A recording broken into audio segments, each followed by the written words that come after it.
Ride through the city like Brennan Schaub. I'm on a mission to get it all. Ride through the city like Brennan Schaub. If you ain't thick, please don't get involved. And now, Brandon Thick Boy Schaub.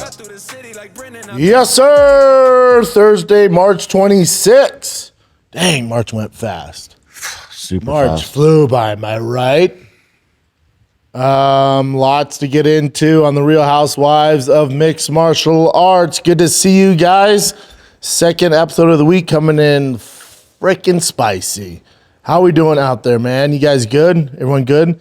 Appreciate you guys submitting the fan questions. We'll get to those.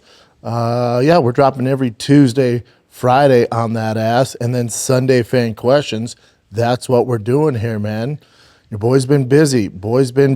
I shot a TV show. It's called Gearheads Gone Wild. It is a play on Girls Gone Wild, clearly. Me and my boy Steve created this. Steven from Fully Torqued. He's been in the car business, especially the TV business, for a hot second. And we came with the concept of the show.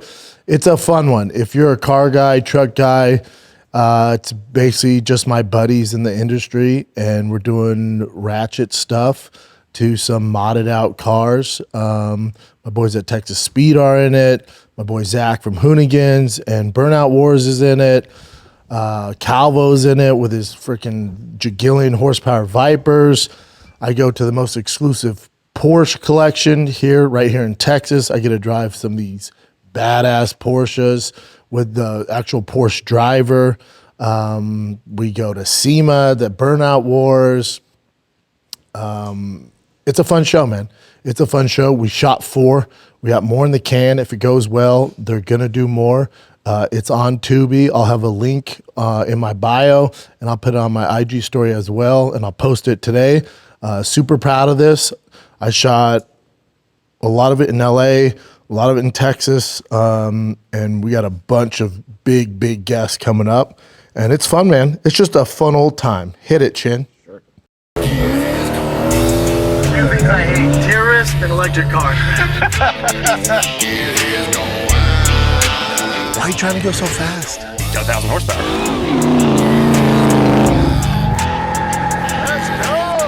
Right there. That's the BFD there? That's it. BFD stands for Bigfoot's Dick Camshaft. Super rare Porsche. Well, maybe you overbuilt the trans a little bit? If you're gonna party, you can't be blowing trans. We're gonna see if we can make Brandon Schaub shit his pants. I think that car's gonna hit him harder than he can probably hit other people.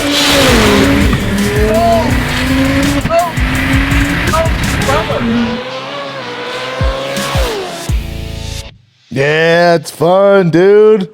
On Tubi, will also be other places, but Tubi, the home right now is Tubi, baby. Yeah, Gordon Ryan's on there.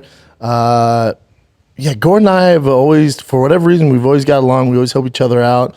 When he needs car parts, I'm hooking him up, vice versa. Oh, I didn't know that. Yeah. That's pretty cool. Yeah. He hooks me up. He has connections with certain businesses or companies in the car genre. I do, so we're always hooking each other up. His TRX, he has a wild 1,000 horsepower TRX built by Kong. Yeah, Gordon's a good one, man. And surprisingly, Gordon can drive. Gordon can drive because that's the thing when you're doing this show. It's like I tell everybody on the show, I'm like, buddy, I'm already impressed with the car. You don't need to show off. Like I can't get hurt. I got kids. We can't get in an accident, man. And most people are good. Yeah, I didn't know he was actually a car guy. Yeah. Yeah, you that remember the, his TRX got stolen. Yeah, there it is. Got stolen. Oh, I do remember that story now, yeah. Yep. He got it back like hours later.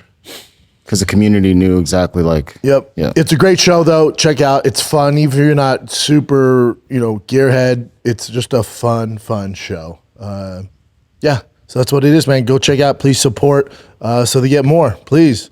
Let's get in some fights, man. A lot of news going around. Since last time I was here on Monday, you do have a fight this Saturday, Izzy and Joe Pyfer, which we will get into that. That is a freaking amazing fight. I'll break down Izzy and Joe Pyfer in the main event. Before we get into that, Netflix released their entire lineup for the MVP card. It checks damn near every box. If you want to throw some criticism, of course, people are going to do that. But I want to know who at Netflix, who at MVP is the matchmaker. Because anyone criticizing this card, do me a favor. Right now, try to put together a card with non-UFC fighters. Fighters that are available, you can sign, that are outside the UFC, that's better than this. You can't do it. You can't do it. I don't work for MVP. I don't work for Netflix. Make that very clear. I have no dog in this fight. Hashtag no Michael Vick. But I'm just saying I have no benefit to any of this. But do yourself a favor. You're going to criticize this card. Take a piece of paper and a pen out and go through all the available fighters. Now, the hardcores, I'm with you. You're like, yeah, but in KSW, this, and all the, Cage Warriors and Ryzen, I hear you. I'm saying to put together a card that casuals on Netflix care about, this is best case scenario. This thing checks all boxes. Let's say you're a casual at Starbucks. You kind of fell off the UFC a little bit. You only tune into the big fights. Does it do that? Yeah, Ronda Gina does that for you. You were hardcore. You fell out of it. You had kids. It's busy to keep up with the fights. Your kid's playing travel ball, so you're missing Saturday night fights. You're not a psychopath like me that records everything and watches it a few times. So you're like, I was a big Nate Diaz fan. Oh, I got you. He's on the card. Oh, damn. Say what? Say what? You like heavyweights. You like badass heavyweights. What if I told you the lineage champ, the number one heavyweight in the world is on the card? Okay. Who's he fighting? Does it matter? Does it matter? It's Philip Lins, who's tough. He's tough. And let's say you're like, yeah, I was into it a couple years ago, man, and I don't know. It's just not the same. I hear you. There's argument for that. You like Junior Dos Santos? He's on it. He's on it. And I'd say you're hardcore. You're like Muhammad Mokaev, Adriano Moraes. That's a fight. That's a fight at flyweight. And Muhammad Mokaev, you got to realize he was the number one prospect when he signed with the UFC. Didn't have the most exciting fights in the UFC. Never lost. They decided to let him go. Now he's out of the UFC, kicking ass, taking names. Now he's on this. I would like to see him after this get back to the UFC because he could do some real damage at flyweight. Saladin Pernassi, superstar. Oh, you're out of Europe, and you know the fighting game? That checks that box. Lorenz Larkin, Jason Jackson, fun one. Poetan's sister's on the card. Do you know that? Mm-mm. Now you do, Chin. I do now.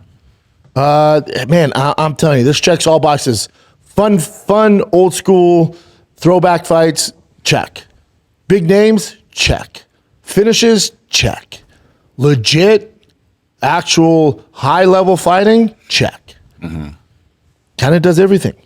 I'm super surprised that they actually had Robelis to spin. I didn't know that's JDS's opponent. Remember, he was destroying before he joined UFC, and then he got kicked out, but he was killing people. And then, which one? Robelis to Spain. He's the one that's fighting JDS, the heavyweight guy. Oh, I know. It's like super tall, like Taekwondo dude. Now, don't you think Robelis versus Francis is a funner fight?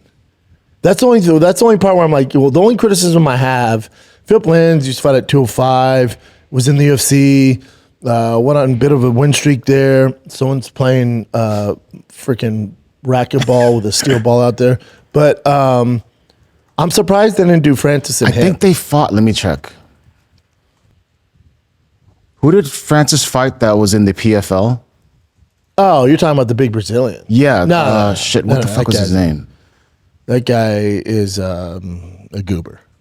He's just a big dude who can't really fight. Let's just double check real quick. You don't need a double check, Jen.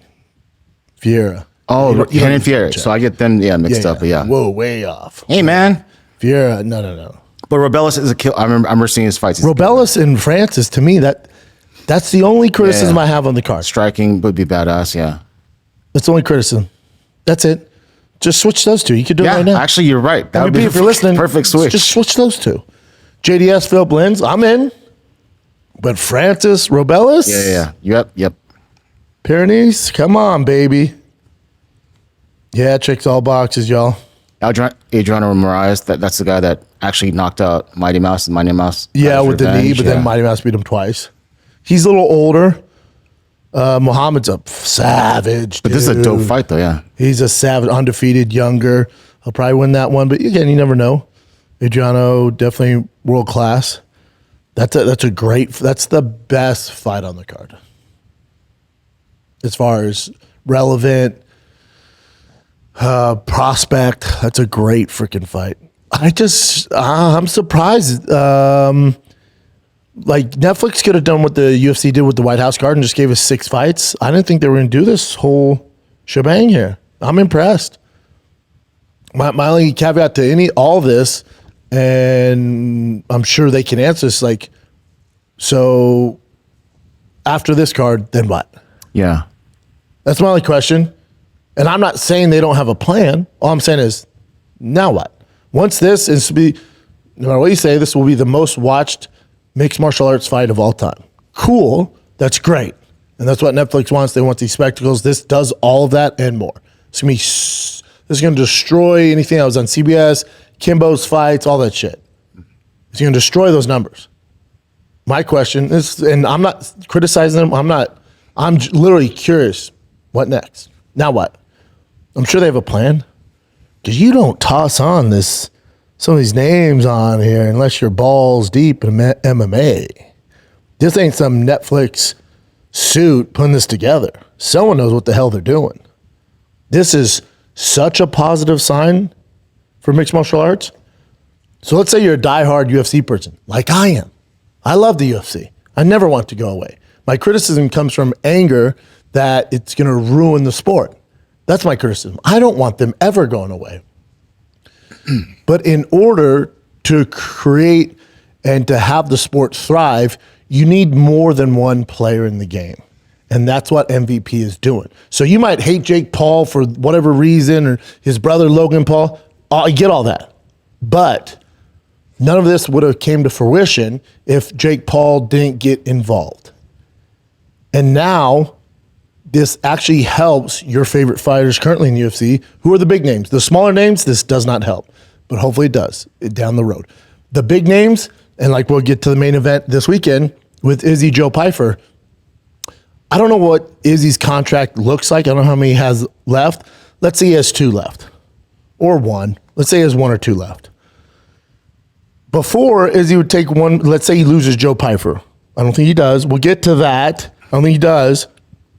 Let's say he were to lose and the UFC's like, you're a high salary guy. We're going to go our separate ways. That's it. There's really nowhere for him to go. He's not going to go to KSW. He's not going to Cage Warriors. He's not going to Rise. That's not what Izzy's going to do. That's not what he's going to do. He's a big name. He's a huge following. Historic career. A guy like that is perfect for MVP. Perfect. So now, when he's in the negotiations with the UFC brass, whoever it may be, Hunter Campbell, whoever's running it now, maybe Dana's in the room, now he actually has a hand. He has some chips where he can go, listen, man, if you want me to continue fighting, you got to match what MVP's willing to give me 10 mil, 15 mil. So this actually helps the overall health of the business for the fighters. They actually have somewhere, again, far and few between.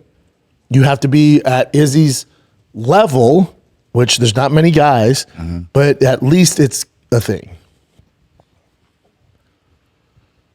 I just Googled Israel's salary at the UFC. Here's the problem. So it says typically seen between 2 to 4 million. Sure, when it was the pay-per-view model. It says, and his earnings include a guaranteed base salary, often of $700 to $1 million. So let's say he's in $1 million a fight, which is severely underpaid. I know it's a ton of money. I'm just saying he's worth more than that. So he famously earned over $3 million for his rematch against Alex Poatan. $3 million. That's crazy. Crazy. So he's getting 2 to 4 million a fight during the pay-per-view model. Now all the UFC goes, yeah, guys are gonna make more money with his Paramount deal. Well, how much? When? How much? So it's actually a really good thing that MVP's out there.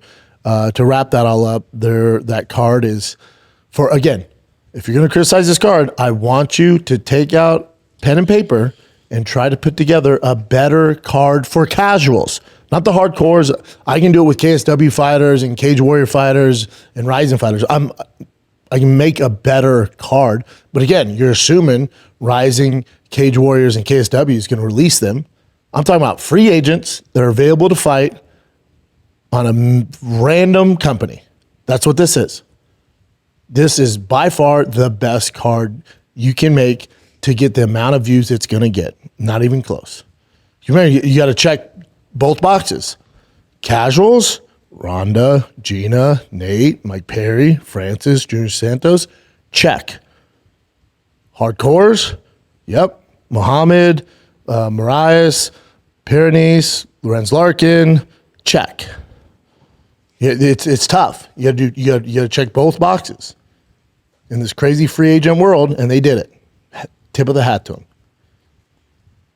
Hats off to them. Not easy to do. Not easy to do. And again, like you guys out there, I'm a hardcore UFC guy. I think it's the very best. No one will ever compete with them. Obviously, I have issues with some of the ways they run their business, and I'm very critical of all that. But it's okay to be a UFC glazer. It's okay to be a UFC dick rider, like we are. Most of us are. And still root for MVP and Netflix. You can do both. Because at the end of the day, we're MMA fans. We're MMA fans. So if you want the UFC to thrive and you want someone to force their hand to give you the fights that we want to see, the only way it gets done are by companies like MVP having success. Mm-hmm. You want this to crush. If this goes really bad, Netflix is never doing it again, then what are you waiting on? PFL? Who's going to compete with the UFC? Who's going to force their hand? Who's going to actually challenge the king? Who's actually going to pay the fighters what they're worth? This is a very, very good thing. I get all the criticism of it. I get it. But I'm just telling you, at the end of the day, you want this to do well. Mm-hmm. You want it to do well. So let's get to the fight night this Saturday in Seattle. Seattle, shit show of a city. Used to be one of my favorites. Now it's like, remember when Bane took over Gotham? Yeah. That's what it looks like right now. And you know, I haven't been there a few years. Maybe they cleaned the shit up. But it used to be a pretty rough go. There's Seahawks doing the Super Bowl, though. So your main event, Izzy Adesanya, Joe Pyfer. Kind of out of nowhere, right? Kind of out of nowhere. Izzy's been off for a year now. He's coming off 3 losses. But when you look at his losses, it's the tip of the spear. He's only lost to the very, very best. So they toss him, I think Joe Pyfer is ranked 15th? So Izzy's lost 4 of his last 5.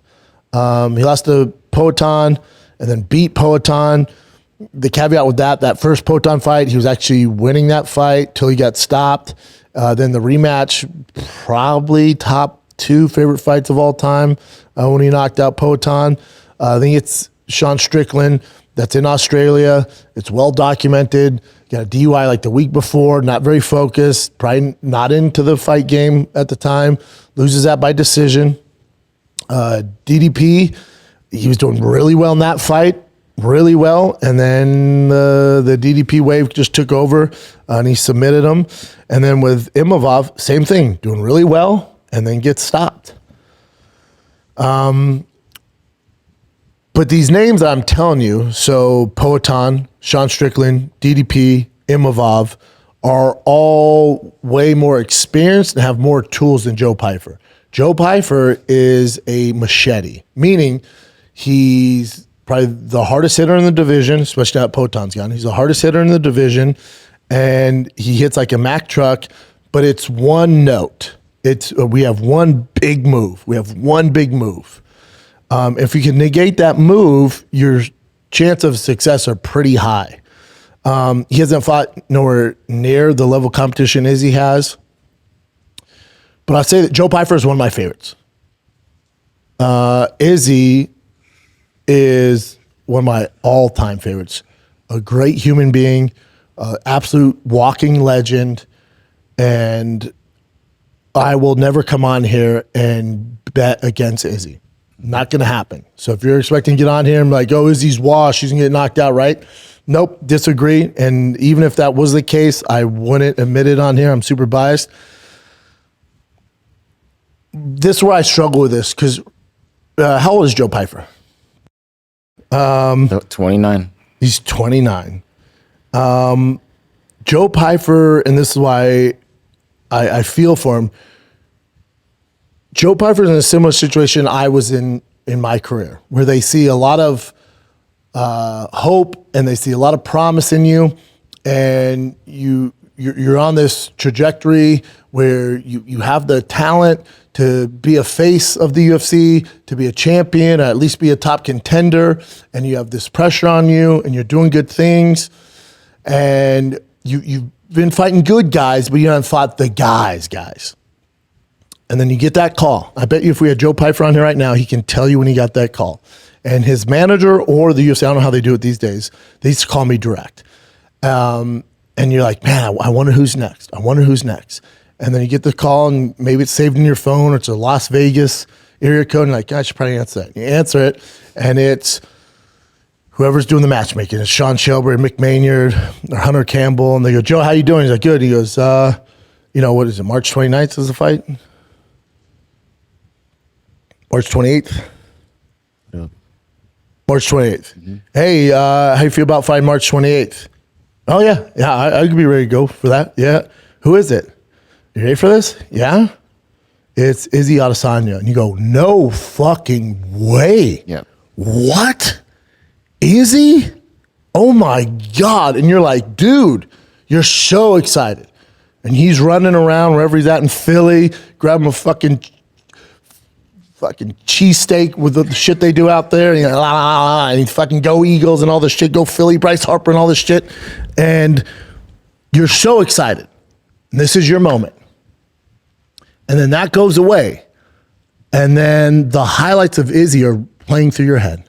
All the great stuff he's achieved. The Poton knockout, the Kelvin Gastelum fight, all that crazy shit. You're like, oh shit, I gotta get ready to go. And there's all this promise. And you know that the UFC believes in you, and they know this is your time. And I root for that. And I had that happen twice. In the Crow Cop fight, originally they gave me Stefan Struve. Oh, shit. They originally gave me Stefan Struve, and I remember my trainer at the time, Trevor Whitman, was holding mitts, and Struve's so tall, so he's holding mitts like this, and his arms and his shoulders were killing him.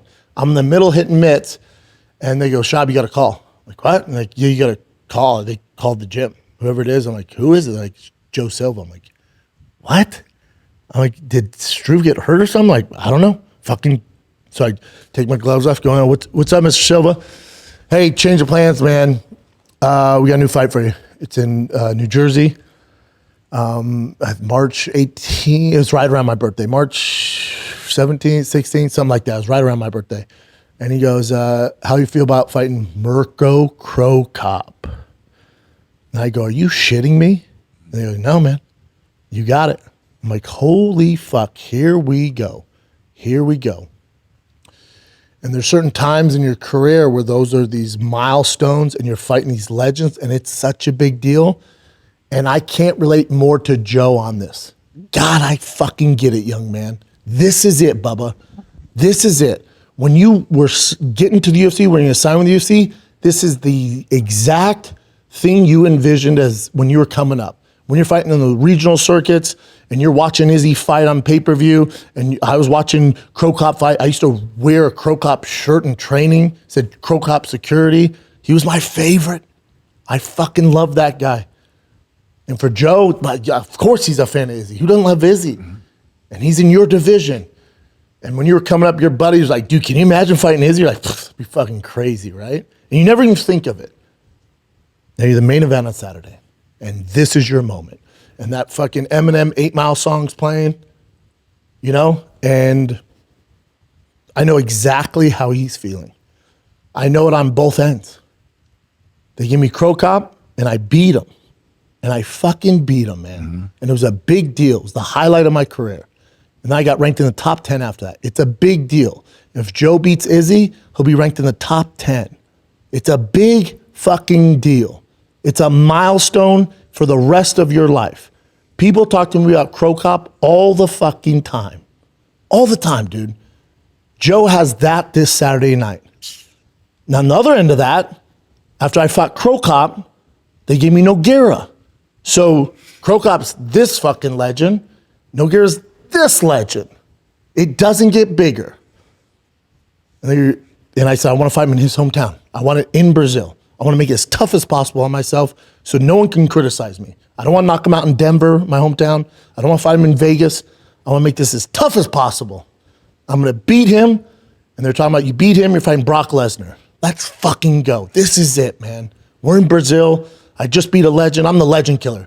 Before Crow Cop, I beat Gonzaga, legend killer. We're going Crow Cop. We're going Gonzaga, Crow Cop, Nogueira, and we're fucking cooking. I get by Gonzaga. I get by Crow Cop. Even bigger stakes against Nogueira. And I lose. And it's monumental, dude. It's heartbreaking. And I don't want that for Joe. But I can't root for you against his, buddy. Nope. But I can't relate to you any more than this, bud. And you're a savage.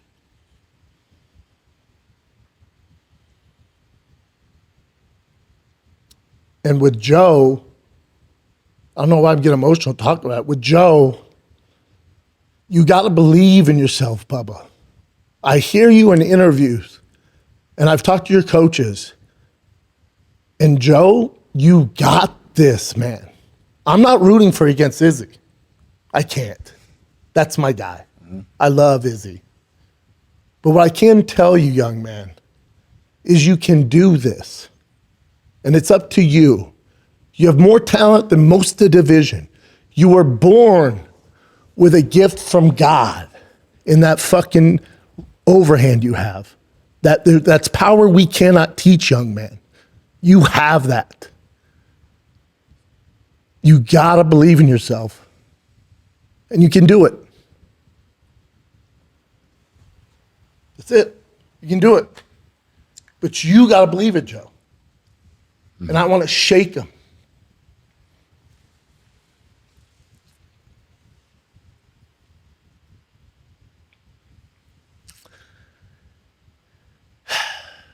I want to shake you, dude. I really hope he hears this. Because you don't know how good you are. And there's nothing worse than that. I didn't have that problem. It was in me as a young kid where nobody believed in themselves more than me. Was I the most skilled? No, you're more skilled than me, Joe. I didn't have that power advantage. I had some ability, for sure, but I didn't have what you have. And I don't know along the way where you're self-doubting, but I can see it. I watch so many fights, Bubba.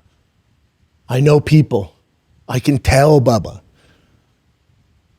I don't know what it's going to take to unlock that belief in yourself. But I'm telling you, I've been doing this a long time. I've trained with the best, been in there with the best. I've seen it all. You got it. But this, and the guy you're fighting, his name's Israel Adesanya. He has this more than anybody you know. Is he slower? Yeah. Yeah, he's a little slower. He's a little slower than a couple of years ago. Yep. Is he a little more chinny than a few years ago? Yep. Yep. He is. And that's how this goes for everybody. It's not an Izzy problem. It's a father time problem. But I'll tell you this, and I made this mistake, and I still got by the fucking skin of my teeth against Crow Cop.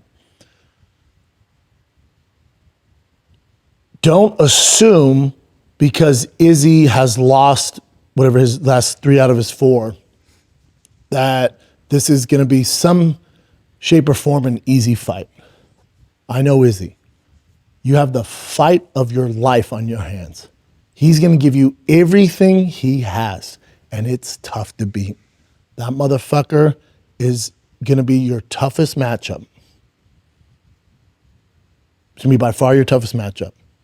Izzy has no quit in him. He's very skilled. Is he a little slower? Maybe. But his skill set's still higher than yours. And he's been in there. And he's fought the best of the best. And he's not scared of your power. Even though you have a gift from God, Izzy's not scared of that. He has techniques to mitigate your power, but you're going to have to figure it out. If you think you're going to go in there like you did when you're a young kid coming up in Philly and you're going to land one hand, he's going to go away. He's not. And I wish somebody told me that when I fought these veterans. And I fought some good ones, man. Gonzaga, I'm like, just go down, dude. Watch the tape, young man. I beat the brakes off him for 3 fucking rounds. The best performance of my career. I was untouchable. I fucking did a clinic on that fucking hairy dude. That hairy Brazilian. Your boy waxed his ass. Waxed him. I remember after each round going, just go down, motherfucker. But they don't. Because they're fucking the closest thing you're going to come to a god. They're fight gods. And you're trying to beat them, man. And they know if you win, their time is over. They know if this young lion, like you, Joe, if you beat Izzy, his career's over, dude. So you have a wounded animal in the corner, and they're going to throw the fucking kitchen sink at you, young man. And you got to weather that fucking storm, and it's a fucking storm, dude. You're going to get his best shot. Is it slower than a few years ago? Yes. Is it as quick and fast and tenacious? No. But even dialed down, it's still better than 99% of those motherfuckers on the roster. And you have to expect that. You have to expect you're going to get in a fucking war, dude. I'm telling you. I'm telling you. You got an Izzy Adesanya whose career's on the fucking line. And he's very skilled. And you got to get it done. And now if you get it done, those doors at the Willy Wonka Chocolate Factory open up and you're invited to the party. And what's your reward? A tougher fight. Yeah. That's what we signed up for, baby. That's what we signed up for. But Joe, hopefully you hear this. You'll never forget this fight either way it goes. This is it, bud. And you're so fortunate, and I hope you realize this. You're so fortunate you get to share the octagon with one of the greats. Win, lose, or draw. People tell me, oh, dude, you got knocked out by no Garrett. Yeah, I did. I was in there with fucking Big Nog in Brazil, dude. Big deal. Big deal. You're the main event against Izzy. Big fucking deal. He might have 1 or 2 left. That's it, man. And you're the lucky winner. You're the lucky winner that won the raffle because of your hard work and the skill and the time you put in.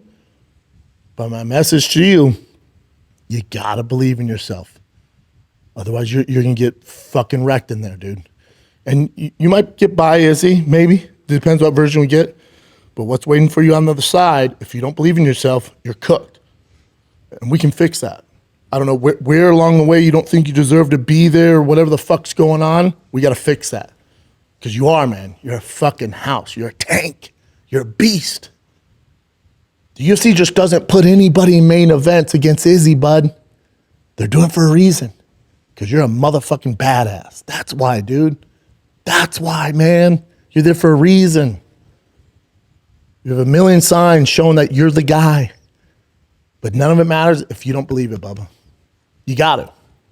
You have to. We got to figure that out. Like I said, if you think I'm going to pick against Izzy, that ain't happening. That's what you're facing against, Joe. Good luck, young man. And for Izzy, I don't know what his contract looks like. I assume 1 or 2. If you were to get past this young line who hits like a fucking Mack truck and Joe Pyfer, we leave the middleweight division. We're hunting big game, Izzy. We're hunting big game, dog.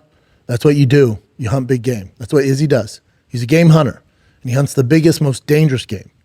It's not in the middleweight division anymore. It's not there anymore. You rank number 4, but the 3 guys ahead of you beat you. The only way I could see him sticking around, I mean, it fucks over Imavov. The only way I could see him sticking around if Strickland beats Hamzat. That could definitely happen.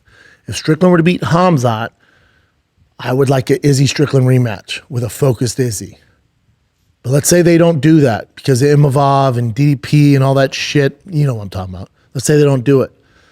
We jump over light heavyweight, especially if Yuri wins. I know him and Olberg are boys, so if Olberg wins, let's just fold up our tent and get out. But if Yuri wins, a Yuri Izzy at light heavyweight for the title, that's big game hunting, Izzy. That's what you do, bud. You do that and we dip out, bud. Because Izzy said he can't see past this year. His exact quote was, "I can't see past 2027. I'm with you.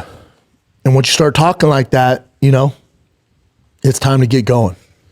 Meaning, let's be smart.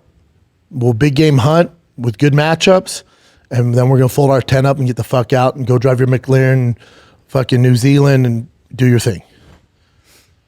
So if I'm Izzy, in his mind, all right, I'm going to beat Joe Pyfer.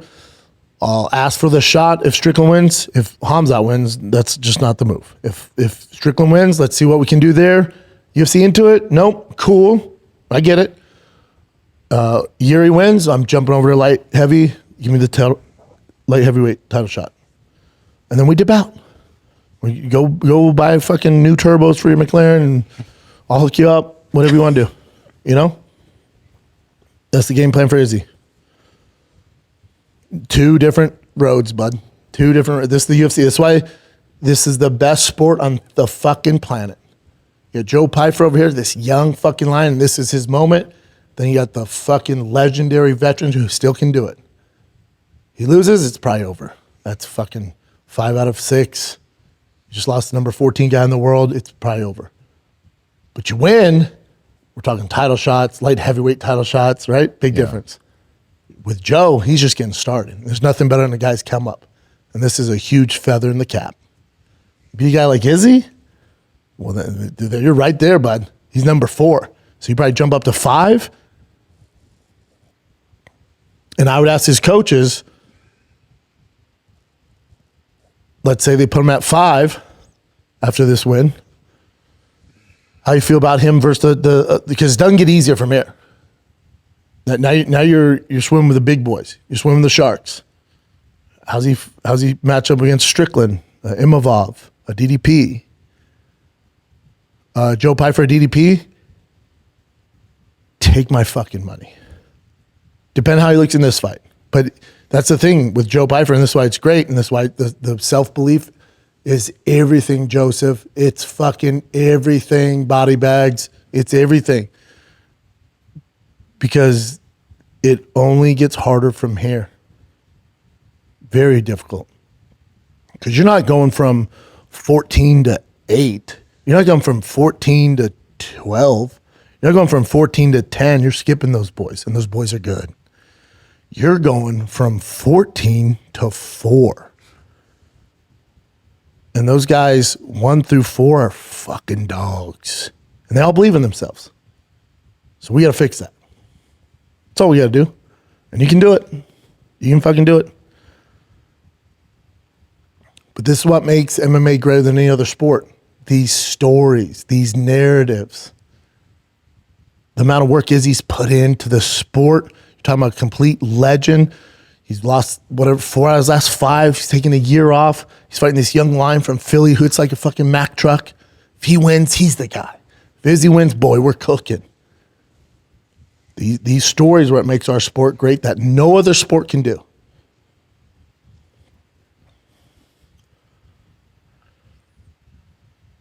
It's a good card, especially for a fight night. It's a good card. This main event is awesome. I love this. Alexa Grasso, Macy Barber, Alexa. I don't know what happened with her. I don't know. Her takedown offense has been fucking atrocious. She won the world championship, right? Won the world title, and then it's just I don't know what happened. Michael Chiesa, Nico Price. That's a home field advantage for Michael. So you know Michael Chiesa was Terrence McKinney's wrestling coach in high school. Say what? You're Texan. So No. I was looking at the. Michael Chiesa was Terrence McKinney's wrestling coach in high school. Oh yeah, I remember that. Yeah, Isn't that cool? Yeah, that's awesome. No, so I was looking at Macy Barber. So she made a comment recently about Ronda Rousey. I don't know if you saw it or not. No, what'd she say? She said Ronda Rousey is the reason why Valentina Shevchenko got into the UFC. Like inspiration, all that. And then she goes, but Valentina's lack of personality is why she has an OnlyFans. Facts. Macy Barber dropping fucking facts, dude. Yeah, she's spot on. Spot on. Yeah, these are facts. I don't know who could be mad at it. Is it a home field advantage for Chase Hooper too? He's from the Pacific Northwest, right? Let's see. Yeah, Washington. But yeah, all those boys are up there. NM Claw, wherever that's at. Yeah, love to see it. Love to see it. Terrence McKinney's must-see TV. I know. So I just fun. wish he would just. So fun. What do you think he needs to change? Nothing. Nothing. What he fighting? I'm tuning in. He's so fun to watch. He fighting? Man. I'm tuning in. Yeah. He's awesome. But I want him to win. He's gonna win. Cal Nelson's tough, but he's gonna win. Ricky Simone, Casey O'Neill, Tyler Fortune back. Oh damn! Ricky Simone against Adrian Yanez. Yeah, I know. It's a good fucking card, dude. Yeah. T has another freaking tournament this weekend, so we'll see. But is it? But I really only miss them if they go the champion. Well, no, Saturday. That's where if you win both, I'll be able to watch this. Because it starts at 7 our time, right? Yeah, I should be able to watch it. Was it our time? Unless they get some crazy late game. And then Sundays, I'm usually fucked, especially because they've been winning lately. So I'm there from 7 to 7. I wanted to ask you about the Crow Cop fight and the Nogueira fight. Like, of course you're excited that you're fighting these legends and it can make this huge difference in your life, but aren't you like even more? Are you more scared or are you less scared? But also they, I guess Crow Cop was older, so Crow Cop and Nogueira were older, Yeah. so especially then, I've never had an issue with self-belief. So especially then, it was like, oh, Crow Cop's so fucked. Oh shit! Like when I got the call, I'm like, he's cooked, dude. I'm gonna starch this dude. Thanks for the knockout bonus, bitch. And he was my hero. I loved Yeah. him, but I was so confident I was gonna steamroll him in the first round. I found myself in the fight of my life. I got fucked up in that fight, dude. Thank God I won by the hair of my teeth. At the time, it was the latest knockout ever in the heavyweight division. Knocked him out with like 30 seconds left. Derek Lewis surpassed that when he knocked out Volkov with like 10 seconds left. But tough fight, man. But you weren't. That's why I'm trying to tell Joe Pyfer, like, buddy, this ain't an easy one. Yeah. You got a wounded animal in the corner there. They're going to fight for their lives, and they're fucking tough, dude. When you watch Izzy tape, don't watch the last 3. We watch the prime Izzy and prepare for the prime Izzy. So when you get in there, when it doesn't look like that, you're like, oh shit, this is going better than I thought. Because if you watch the last ones, you're like, I'm going to starch this dude, and you're not. No, and then obviously I knocked out Crow Cop. I'm like, all right, I can make some changes there, but I knocked him out, got the bonus. Nogueira, I'm going to starch this old dude. It's dumb.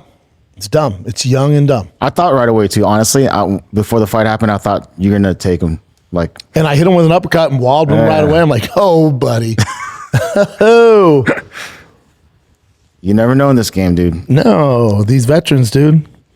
And here's the thing with Joe Pyfer has never fought and seen a guy of Izzy's caliber. Izzy has fought and beat guys just as dangerous as Joe Pyfer. A big left hand, a big right hand, a good left hook, a big right hand.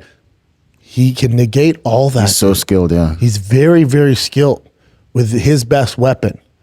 So you're going to be in a fight, buddy. That doesn't mean Joe can't win, especially in the first 2 rounds.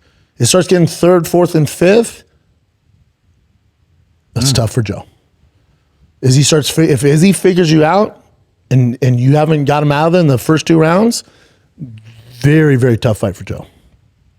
If you see Izzy landing kicks early on and downloading the data and that right hand's nowhere near landing, and also Izzy has a huge reach advantage, and if the second round goes on and Izzy hasn't been clipped or anything, Joe's probably going to lose by decision. Yeah. Unless he gets desperate and starts taking chances, but that's what Izzy wants. He's setting traps.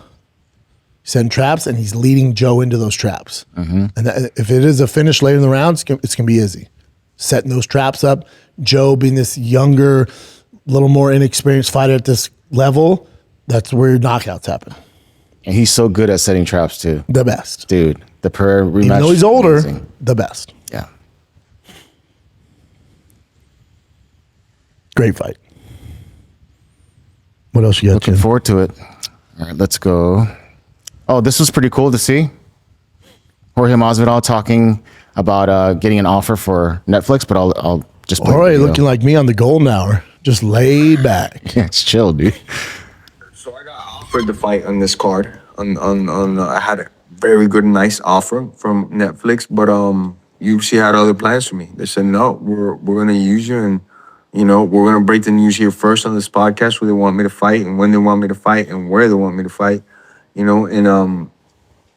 I was talking to Nikisa, I get along very well with Nikisa, but love for him for even thinking of me and calling me up and stuff, but it just it didn't work out, So I had the first offer before they gave it to Nate.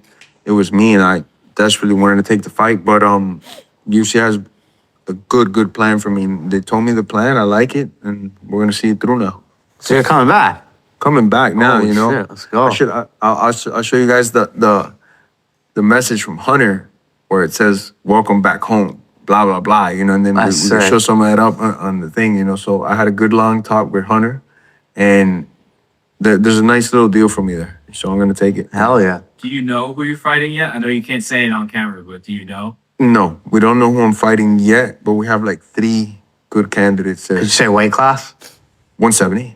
Okay. Yeah. Oh shit! All right. Yeah. So, shout out to Hunter, shout out to Dana. Thank you What about guys Conor? for. We like Conor Masvidal. I do, but Also, what's up with that GT 500 right behind you, Masvidal? We're just not going to talk about it. You're gonna have this old ass GT 500 in the back. that's his pad too, right? It has to be his pad. Yeah, because he was gonna be on the car show. And one of the cards he sent me, because we just got to find out what they have. It was a GT 500. What's up with that, Masvidal? Yeah, I wonder if Conor's one of those names. Well, we have some events. Conor's current events. 100% coming back for the International Fight Week. Well, then here you go. Here's the other one. The rumors are true. Mr. Confidence returns to say fighting again. Call your grandma, Nanny. We did it. Hey, Paramount. See you guys soon. Here's a question for all you listening. How much are they going to have to pay Conor McGregor to come back? So if we know that they offered John Jones $15 million, and prior to that, they offered him $30 million to fight Aspinall, so that's John Jones worth. What's Conor McGregor? And remember, this will be International Fight Week, so they can't sell tickets, so the gate's going to be huge. So what's Conor worth? Yeah. And I assume Conor's team's like, okay, buddy, you offered John literally a few weeks ago $15 million, but before they offered him 30, we mollywop John Jones numbers across the board. I assume they're not going to do it, but 45 mil? I was thinking If John's 30, you're telling me Conor McGregor's not worth an extra 15 mil? Just off numbers alone. And we have data to back all this up. You're telling me he's not worth 45 mil? Of course he is, yeah. Will the UFC do that, though? No, but I think because now it's on record that the UFC didn't negotiate that $15 million thing that, John Jones wanted at least 30, right? No, For the second so fight. they offered John 30 against Tom. Yeah, they didn't John work turned out. it down. But we know 30 was a legit real Yeah. offer that was offered. Now, Turkey Al-Sheikh was the one that put up the money. Okay. Well, wherever it comes from, we don't give a fuck. It all looks the same in your bank account. So whoever's sending that money, go ahead and send it. So we know he turned down 30. They offered John 15 to fight at the White House. Yeah. So we know that for a fact. John wanted more than 15. Yep. He wanted to meet in the middle, and the UFC said, no, that's our limit. Exactly. So we know 15's the minimum to negotiate for Conor McGregor. We know that 15 is the starting point. Yeah. Now, I'm Conor McGregor. You offered John Jones crazy ass 15. He has arthritis, difficult to work with. I'm Conor McGregor. We ain't doing shit for at least 30 mil. I was going to say 20, but yeah. You could put, by the way, Conor has never backed out. He's always been there for them. So that's another huge reason. So yeah. I think he deserves obviously 45, but maybe like 45. If like 45, like I feel good about this. 15, I'm like, that sucks. But at least again, 15 was great. That'd be his highest payday. Wild. Well, besides the fucking boxing match, but I'm saying but in the UFC, yeah. But a win for Conor is anywhere 20 to 40 mil. That'd be a win. Yeah. Be the most they've ever paid a fighter. 20 to 40 mil. That's a home run. And he obviously doesn't. Well, I say he doesn't need it. No, can't assume. I know, but Can't assume. His lifestyle now is like, yeah, I get it. He has a nut, the whole nut thing, big time. And who do you think the options are that are being talked about that are like on the top of the list? Max Holloway, number 1. Yep. Paddy Pimblett, Ian Gary, Jorge Masvidal. Yeah. So we talked about Ian Gary on Monday, but this is like from what people are saying, like Max Holloway's on the very tippity top. I don't like the the Ian Gary fight. Now, do numbies? Yes. And is it Ireland versus Ireland? Yes. I don't like it for Conor. Like losing wise? Yes. Yeah. That's and also Ian Gary's he should be fine for a title, not doing these super fights with Conor. I don't think it does much for Ian Gary. I guess it'd give him more eyeballs, makes him a bigger name when he fights for a title, and it'd be a big payday. I get why Ian Gary wants it. For Conor, it's like, I'm not fighting this dude in his prime. I've been out for how fucking long? He needs to fight another guy who's long in the tooth, a Max Holloway. The Paddy Pimblett makes sense because Paddy on the feet's not great, but there's the whole UK Ireland connection there. But Max Holloway is the right thing to do. Yep. And that's what Ariel reported too, like that he's probably the highest on the list. Do you want to hear this? Sure. Max Holloway ain't playing games. So front runner Max Holloway, Conor McGregor, he's confirming it right then and there. There haven't been any other rumors about his return. And so I think that the UFC recognizes that they've got to get the biggest star back. I think they're going to pay him better than what they were talking to John Jones about, better than the Conor Ben number, all that stuff. I think people are going to be very excited about it. You know, even Max said 170. Like I said, when Max put out that clip, I knew exactly what he was doing. He hasn't talked about Conor in quite some time. Been doing that, and then he did it, and it made all the sense. Imagine thinking before that BMF title fight, the loser would end up fighting Conor. I think we thought maybe if Max would have won, they would have done a BMF title fight. Perhaps this is an indication that they didn't love the Charles fight. I think we're going to see him July 11th. I saw Masvidal. No, it's also an indication that Charles is actually the loser of that BMF fight. So the BMF, you got to realize, the BMF, and one of the downsides to Charles fighting the way he did to make sure he won by grappling, you got to realize the BMF, it's not a real title. They get paid like a title, but it's not a real title. But it's always legends. So most people won't even remember Max lost that fight or Charles won that fight. It's whatever. These guys their legacy is already cemented. You're not fighting you're not having young prospects fight for the BMF. So your legacy is already cemented. So no one's really losing there, except for Charles decided to not go along with the usual aura of BMF and strike, and decide to, again, smart as a fighter, smart for his brain and business, bad in the overall grand scheme of things, because if he would have went out on a shield and played the game and did what truly BMFs do and slug it out, maybe he's in contention for the Conor fight. Yeah. So now you're not even, what? No, you think we're gonna pay Conor fucking 30 mil and have you just take him down? That would get be horrible. the fuck out of here. Max was down to strike. He's getting the next shot at Conor. So Charles really the loser in all this. Yeah. It's also Max Holloway. And there's a storyline with Max too. Yeah, there's a storyline. His first fight in the UFC, but even with all that, Max is just a funner fight. Yep, 100%. And for Conor, it's going to draw so many eyeballs. You're paying him so much money. We need this thing to cook. We need a guy who we know is going to throw down. Who's that? Fucking Max Holloway. Yeah. This is easy. This is easy, dude. We want a striking match. We want someone to get knocked out. It's Max Conor. This is a no-brainer. Signed, sealed, delivered. Fucking book it. Can you imagine how legendary it would be when Max does this with Conor? Oh, shit. That would be incredible. Sick fucking fight. And UFC owes this one. Coffees for closers. I'm telling you fucking right now.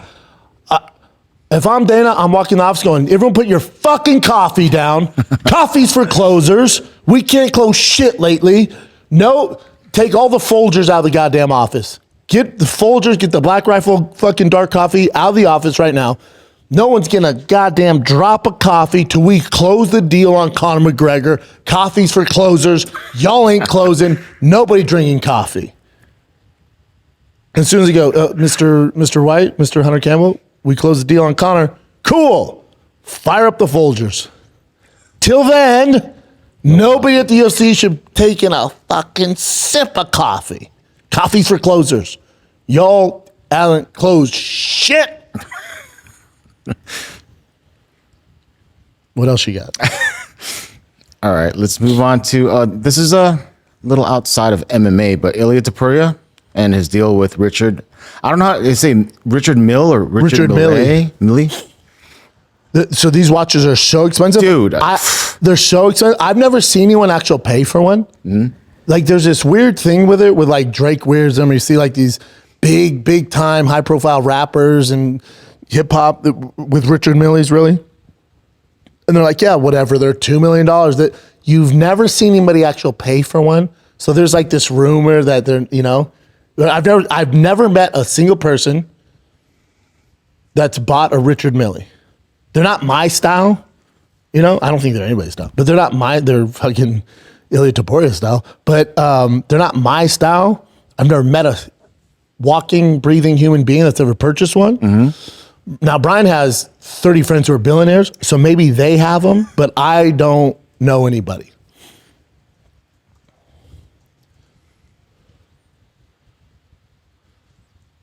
The starting is around 80,000 and it goes over 3 million. Yeah, most models 150 to 300,000. That's insane. I just don't know why you'd buy that over a Rolex. I mean, Rolex has a story. It's classic, but this it's is also like Rolex is an investment. Like yeah, I had a value, right? all gold sub I've had for fucking ever. Yeah, and it went up in value. Some guy made me an offer. That's like, wild. Yeah. I used to never like buy a truck. I used to never like Rolex. I never understood it, but then it's really just the lifestyle. Like if you have a Rolex, that means you've accomplished something. It's like a cool, or you're done with statement. Money. No, that means you're successful. I guess. Man. I mean, I'm sure you could lose your if you spend all your money. Or you're living in an apartment driving a Civic, but you have a Rolex. Don't do that, by the way. No. Don't do that. All right, you want to watch this clip? Yeah, this is a big deal. Professional athlete, a dreamer, and a normal person. At least this is how I consider myself. When I was 8 years old, my parents had to leave me and my brothers to come to Europe to find a better future for us.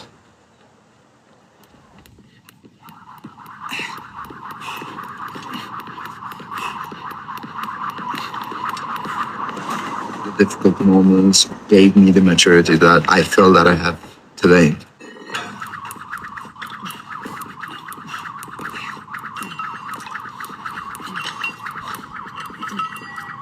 Every time that I doubt in something, the only thing to keep it that way is to work hard, to give the answers to your doubts.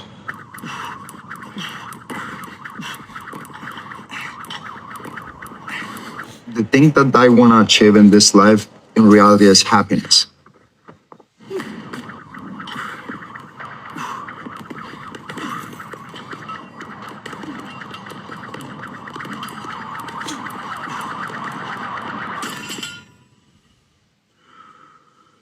No one said it will be easy.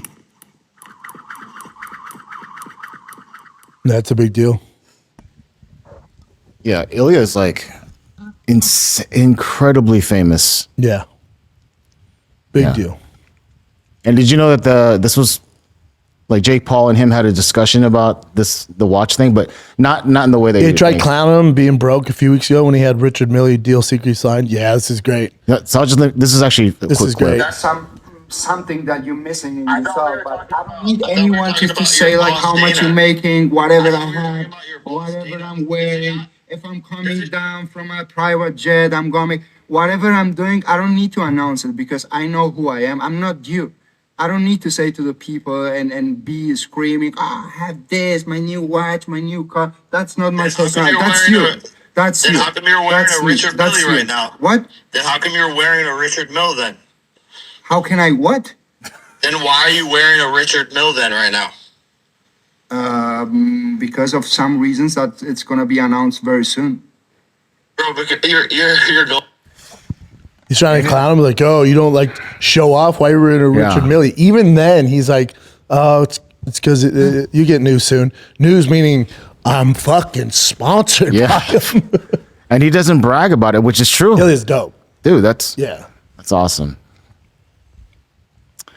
What do you think about this? I love it. RAF, RAF 7. Real as fuck wrestling, no real American freestyle.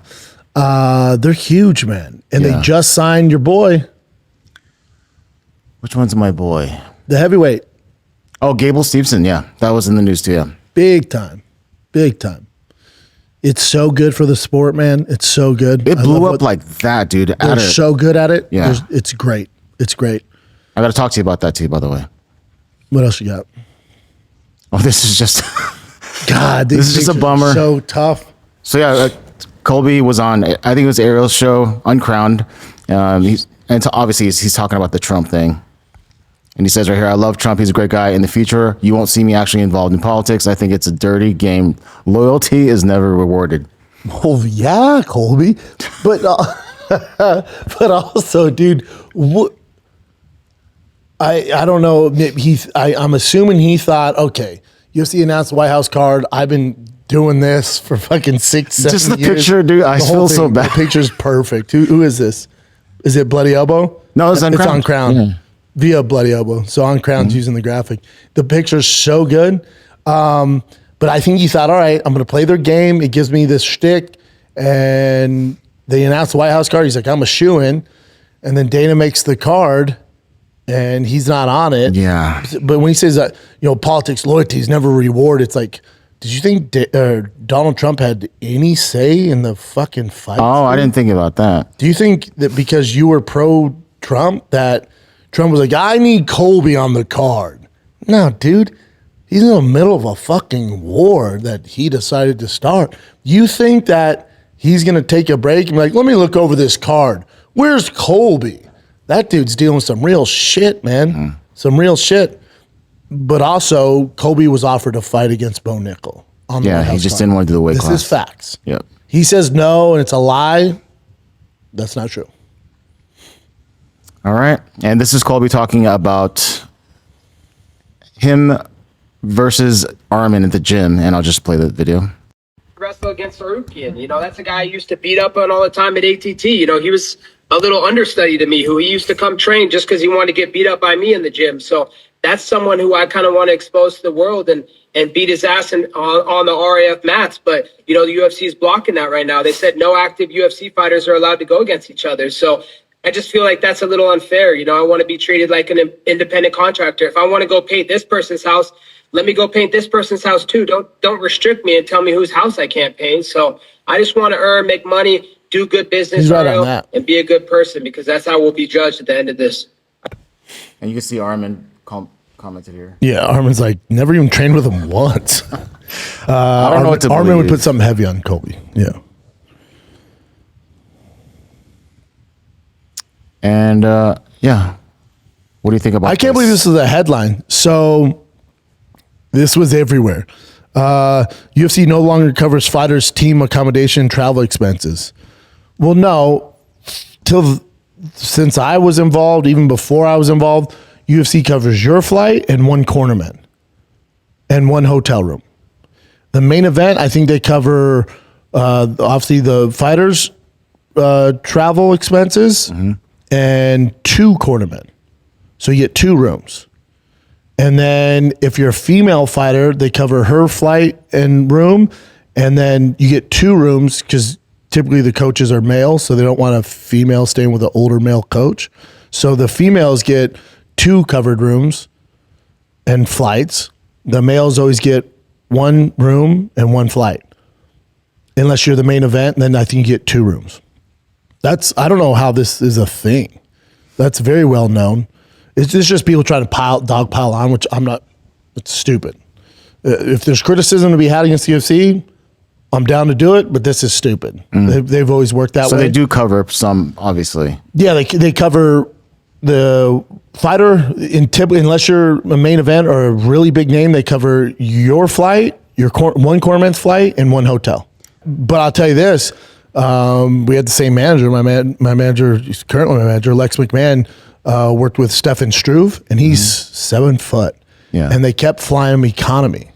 And so when they went to renegotiate his second or third contract, they go, dude, I know he's not the champ, but you at least have to do like business plus or business class because he can't fit in the regular economy seats. His knees and hips are giving issues when you make him fly. And he's flying from fucking Norway, where the fuck he's from. He's in Europe. So he's traveling he's flying in Vegas all the time. It's a long flight. They'd always fly him economy. So my manager was trying to negotiate like, hey, even if he's not main event, he has to fly at least, you have to put him in the emergency row or business class plus. And they said no. They wouldn't do it. That's fucked up. That sucks. That should be a headline. Won't fly the 7-footer. You'd only fly him economy until he became champ. And he's flying from Europe to Vegas. That's pretty dirty. That sucks. And he had some great fights, fought for you for a long time. Like, come on, dude. I hear you. What do you think about this? This is a nearly official. This is Tommy Fury versus Eddie Hall from Misfits Boxing. You know, Eddie's a giant strongman, dude. Well, one's barely 200 pounds. One's 335. Yeah. But I mean, obviously Tommy Fury is like, a legit boxer. Yeah, he'll get on his bike and hopefully wear him out and stop him. I'd probably put Tommy Fury via stoppage later in the rounds. How many rounds? It would depend on the rounds. Yeah, not sure. Okay. Love Eddie Hall, though. All right, this is also kind of funny. It says, this is from Freak MMA. Breaking Ali Abdelaziz confirms Islam Makhachev has a done deal against the #1 contender in July. And then Dana White immediately. Not true. It's August. And then Ali went on this long spiel about it too. But it's like, nope, not true. No, not true. He's fighting in August. Yeah. We talked about this already. Gable Stevenson for that's the thing. Back to Izzy real quick. Yeah. Y'all forget, when Izzy was champ, he was fighting 3 times a year. Damn, for a champ, that's awesome. 3 times a year. That's how special that dude was. He knew the sense of urgency. He knew he was in his prime. Poton was similar. Remember, Poton was super active because he knew he didn't have, father time catch up to everybody. But Izzy had the awareness to go, okay, I got to make my bag, and I'm in my prime. I'm going to be a current defending champion. And remember, Izzy beat everyone so bad, he lapped the division. He beat most of the contenders twice. Yeah. And one could say this. Izzy walked so Poton could run. Because if Izzy didn't dominate the division, they had nobody for him. If you remember, they had nobody. He lapped the competition. He was like, I guess I'll fight fucking Polo Costa or Whitaker for a fucking third time. There's not much to do. The UFC guys, we got to find somebody to compete with this. What about the kid who beat him in kickboxing? And they reached out to Poton. So if Izzy wasn't so dominant in mixed martial arts, there's no Poton. Hopefully everybody's aware of that. And Poton made If you love Poton, which we all do, if you love Poton, you should love Izzy. There's no Poton if Izzy wasn't dominant like he was. Yep. They literally were like, we got to figure out something here to make this exciting. So somebody give him some competition. That's how Poton came along. That should be noted. Hell yeah. Should we jump into fan questions? Yeah. If you're watching this when you're done, or if you're listening to this when you're done, head on over to Tubi for me. The first 4 episodes of my all-new TV show, Gearheads Gone Wild, is live. I need you guys to watch it, so they order more. Let's do it, fam. It's shot well. The host sucks, but it's shot well. It's shot well. It's a fun one, man. It's a good show, so check it out for me. We need more car shows out there. The automotive industry has gone away from TV shows, so this one hopefully brings it back. Let's see what happens, kids. All right, let's get to the fan questions. Let's get to it, man. First question. Also, a lot of people go, oh, how do you submit questions? I post it on my IG usually Sundays. I'll post the fan questions, and then on Wednesdays I post fan questions. And then you just DM me, and I see all the questions. A lot of you already know this. And you can also submit the fan questions under the comment section in the YouTube.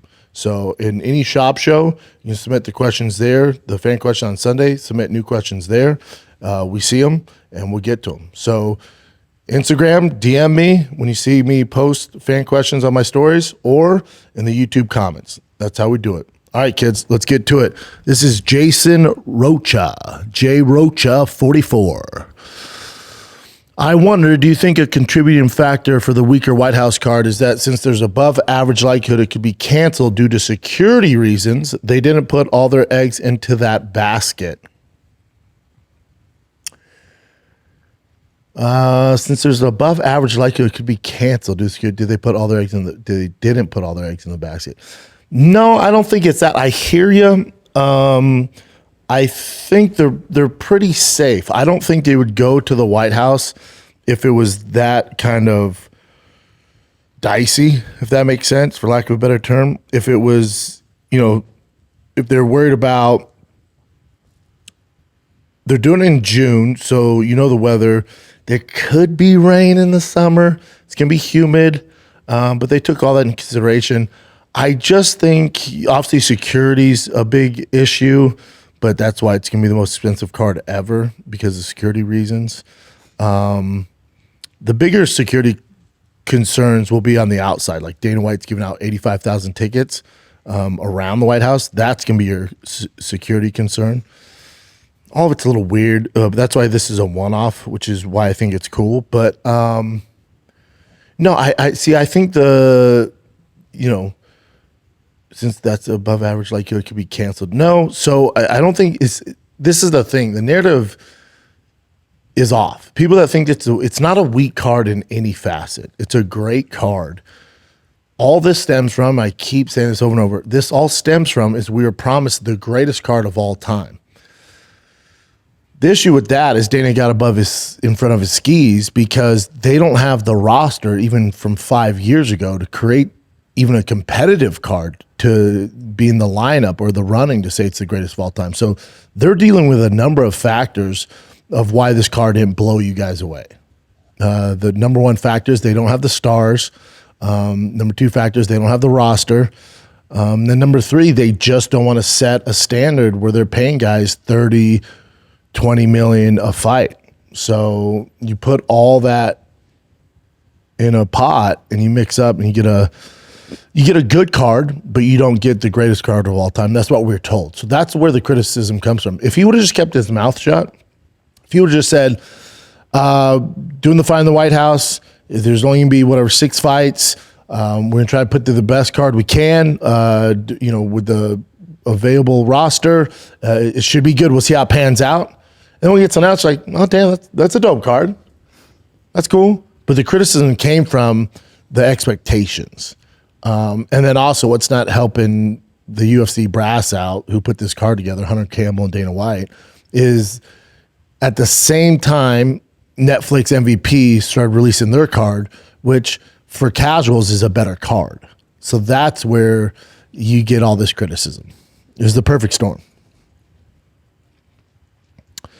Hakeem D, I can't read it. It's King. King. Ooh, long one. Yep. After listening to Dana at the post presser this weekend, I'm thinking he may not be as checked out as the UFC previously believed. I think he cares more about putting an exciting stylistic matchup than putting two big names on the card. For example, everyone, including you, said Alex vs. Jones would probably end in round 1 with Jones tapping him out. And I believe Dana said this too, or at least he knows this is true. So instead, we get someone that will stand with Alex and has the possibility for a more exciting matchup and allow Alex to make history. Fair. Dana has always said he doesn't care much about these prize fights, although he's done them. I don't think he likes it, and removing the pay-per-view gives him the freedom not to have to do those anymore. Yes and no. I think both can be right. Maybe Dana does want more stylistic, better matchups for the hardcores, but then also he doesn't want to pay for the big names. So could you use the excuse that, man, I'm just trying to make the best fights? Sure. We're not getting that. So I think it's more of a money issue than anything. Let's say, I mean, they have the money, so it's not even worth, we can go down this road. So let's say instead of $7.7 billion, they paid them $20 billion. So they definitely have the money. They have the money now, but let's just live in this hypothetical world where they have even more money, and you give them $20 billion. Billion's crazy. $20 billion. Then you would get John Poatan, you get Conor, insert name. You would get these huge matchups we want to see. I just think it's more of a budgeting, bottom dollar, shareholders happy thing, more so than Dana being like, well, I just want good fights. I do. Now, checked out, define checked out. Do I think Dana's still involved with the business and cares about it? Yeah. Is it Dana from 10 years ago when he was trying to get the ESPN deal and had Conor and putting Brock Lesnar on cards to get it over the hump? No. Are there other people making big decisions? Yes. And that wasn't the case before. So I think when people say checked out, it's not like he's like, I don't care, man. Who's fighting this weekend? I don't think it's that. I think his focus and efforts are into Zuffa boxing. I don't think it's power slap anymore. I think power slap's in cruise control. It is what it is. It gets those clicky views, but there's no superstars there, and Dana's not trying to build the superstars. Like, name one slap fight guy. Go.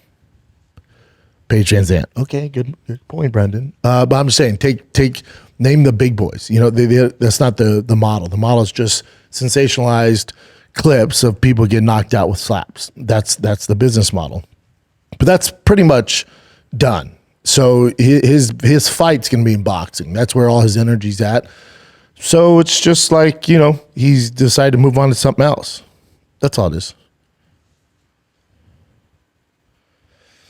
Daryl_P_Roberts. Hey, mate, massive fan all the way from Wales in UK since the days of Big Brown Breakdown. Misspelled break. All good. All good, buddy. You spelt it like an actual truck brake, which I'm all about. You did it right. Just wondering, how will you look back at this era of heavyweights and say who the best is? Interesting. After the White House card, we will have 4 heavyweight champions out there. John Jones, the winner of Alex and Cyril Gane, Tom Aspinall, and Francis. Who would you put on top? You'd have to put Francis on top. Francis is the lineal champion of the world. He left the UFC Heavyweight Division champion. He was never taken away from him. No one ever beat him while he was champion there. That last stint he had, and they went on to defend it, a different belt in the PFL. But there's not much they can do until Francis decides to come back, which will never happen. He's making more money than they could ever pay him.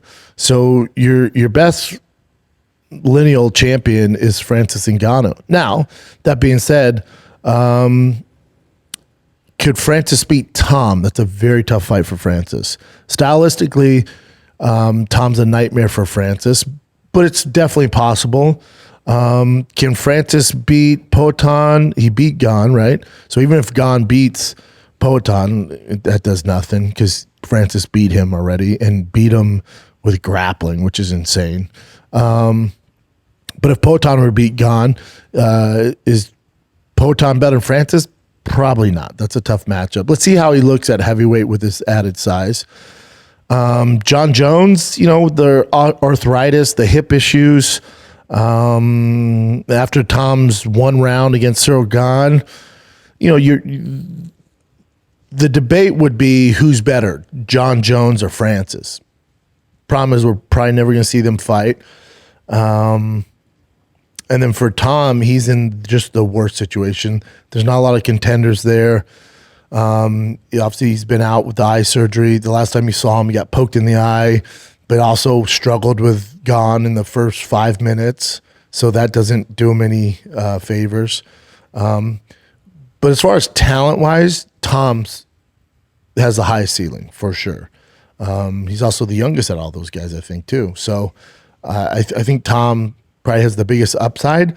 The issue is he's never going to get the credit because we don't have the roster for him to prove himself as the best. So without a doubt, you'd have to say Francis is the lineal heavyweight champ of all those guys.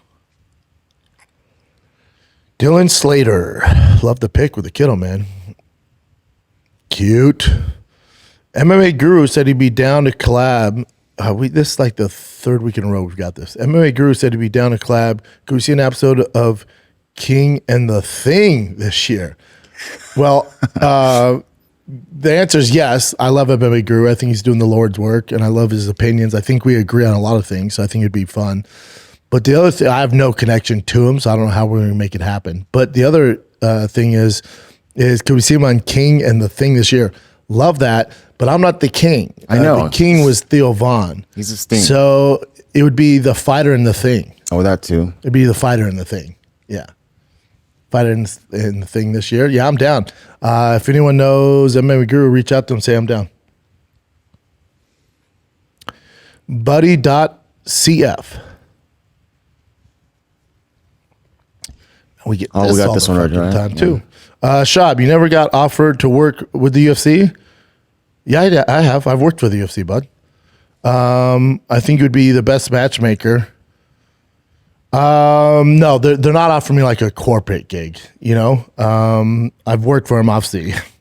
Your boy's wild. So the bridges have been burnt as far as working on the commentating team or the at the desk. So they have enough former fighters doing that. I don't think they need my talents there. Netflix MVP, that could happen. That could happen. Yeah, any of the ones outside the UFC, I usually get a call about. I'll say that. I'm doing the commentating with Jimmy Smith for Game Bread. It's in the Dominican Republic, April 10th. It's going to be me and Jimmy, and I couldn't be more excited. Jimmy Smith is so damn good. So me and Jimmy Smith are doing that. I think we have 6 or 7 scheduled this year. Me and him doing the commentating. Awesome. Yeah. Have you been to Dominican Republic before? No. Oh. Have you? No, but I heard it's awesome. Yeah. Like, I guess, get in there, Bubba. Yeah, dude, I would get in there if I could. I've made my bed, man. I talk too much shit. Luke Hutch. Oh, I love this guy. Question for the next show, boss. What's your favorite UFC walkout of all time? If you had a comeback fight in 2026, what would your ultimate walkout song be? My favorite UFC walkout, God, that's a tough one. I love Patty's off with him, and he's doing the fucking zombie thing. That's more current stuff. There hasn't been any great ones. Obviously, when Conor came out with Sinead O'Connor, come on, buddy. That might be the greatest of all time. Jose Aldo coming out to Rihanna. Feel it in the air. I don't remember that. Who's going to run this down tonight? Question for you. Who came out to that song first? Who was the very first fighter to come out to Run This Town Tonight? Not you. It was me. Oh, there you go. Yep. It was me against Roy Nelson. Oh, shit. So I stopped coming out to that song. My walkout song was Square Dance by Eminem. Boom, boom, boom, boom, boom, boom. People, it feels so good to be back. Yeah, the thing goes hard. You just send other ones in that he didn't choose, or he always lets you get. When I was in Brazil, I wanted to like calm things down because it was so hostile for me out there that I was like, "Oh, I'll come out to Beautiful People" by Chris Brown, and I submitted it. And then the night of the fight, I was at dinner with my agents and my managers and my family, and Dana came up and was like, "You can't come out to that. That's not happening." I was like, "All right, square dance. All right, we're playing prison roles, huh? All right, I'll murder this old man." And Big Nog was like, "No, you're not. Not that night, at least. This is going to be the worst night of your life." The Chase Fuller. My bad on the typo, Big Dog. I didn't even see it, bud. Now the MVP Netflix card is good. Yeah, it's solid. But we're not all going to pretend we're getting some crazy high-level fights top to bottom. There are a good bit of mismatches on there. Yeah. Thoughts on high-level bangers that stand out versus fun fights? Tell the Big Gay Al, a.k.a. Rinks, a.k.a. Brian Callahan, a.k.a. The Kid, his last show in Charlotte was fire. I'll tell him. I'll definitely forget, but I'll try to do my best. Gonna go see Nick, my boy Nick Simmons, who isn't here today. Nick has this new show. It's so good. It's a workout show. It's so dope. He was in LA shooting it, so that's why he's not here. This week he hasn't been here. Gonna go see Nick at Ducksworth April. I assume that's in Charlotte. Ducksworth. What a great name. So his question is, the MVP Netflix card is good. For the first one, it's great. But we're not all going to pretend we're getting some crazy high-level fights top to bottom. There are a good bit of mismatches on there. Thoughts on high-level bangers that stand out versus fun fights? Well, so what MVP's challenge is when they put this card together is they're a little different than their business model is different than UFC, right? They're more of a spectacle, big bangers, need the views, need the subscribers, make it an event where you don't know if we're going to do more, but check this out. And we need eyeballs, we need big names. And this card not only does it have eyeballs and big names, but it has a few really good matchups, like legit contender matchups. There's one or two on there, but either way, you have some legit fights on there. Muhammad fighting on there. There's some really good fights on there. So Netflix isn't in the business of, high level, no name, moving the sport along type of fights. They're going to do it regardless to a certain extent, but like they're not like, all right, let's build up this young kid and then, we'll put him on December's card. There's no plan right now, I don't think. I could be wrong. I don't know the inner workings of MVP and Netflix, and they might already have a card. But again, that's going to be highlighted by Ronda versus Holly, Nate versus insert other name, guys like that. That's how it's going to be highlighted. So, Netflix, their business model is to grab eyeballs, and you got to have those big names. And I agree, there's some mismatches on there, but you're going to tune in. And that's what they want. That's exactly what they want. Now, if the UFC did a card like this, they would get destroyed. All bias aside, I thought the UFC White House card was going to be more like the Netflix card. Because the White House card, again, it's very similar, and this is the comparison with Netflix MVP. The White House card is a spectacle. It's a one-off. Trump's there, the oligarchs are there, the lead are there in the audience, like Django with Leonardo DiCaprio and the slaves. They're watching, celebrating people get messed up. They're hoping they don't get blood on their freaking white suits and dresses and all that shit. It's a one-time thing. It's to get the most eyeballs possible. So it's McDonald's at this point. We don't care about the matchups as far as the next few cards and the potential matchups. We're doing this just to gain as much traction as possible. So it's going to be fast food. It's going to be McDonald's. You're getting your Big Macs. You're getting your quarter pounders. You're getting your freaking fish fillets. You're getting the ribbicues. You're getting all that shit.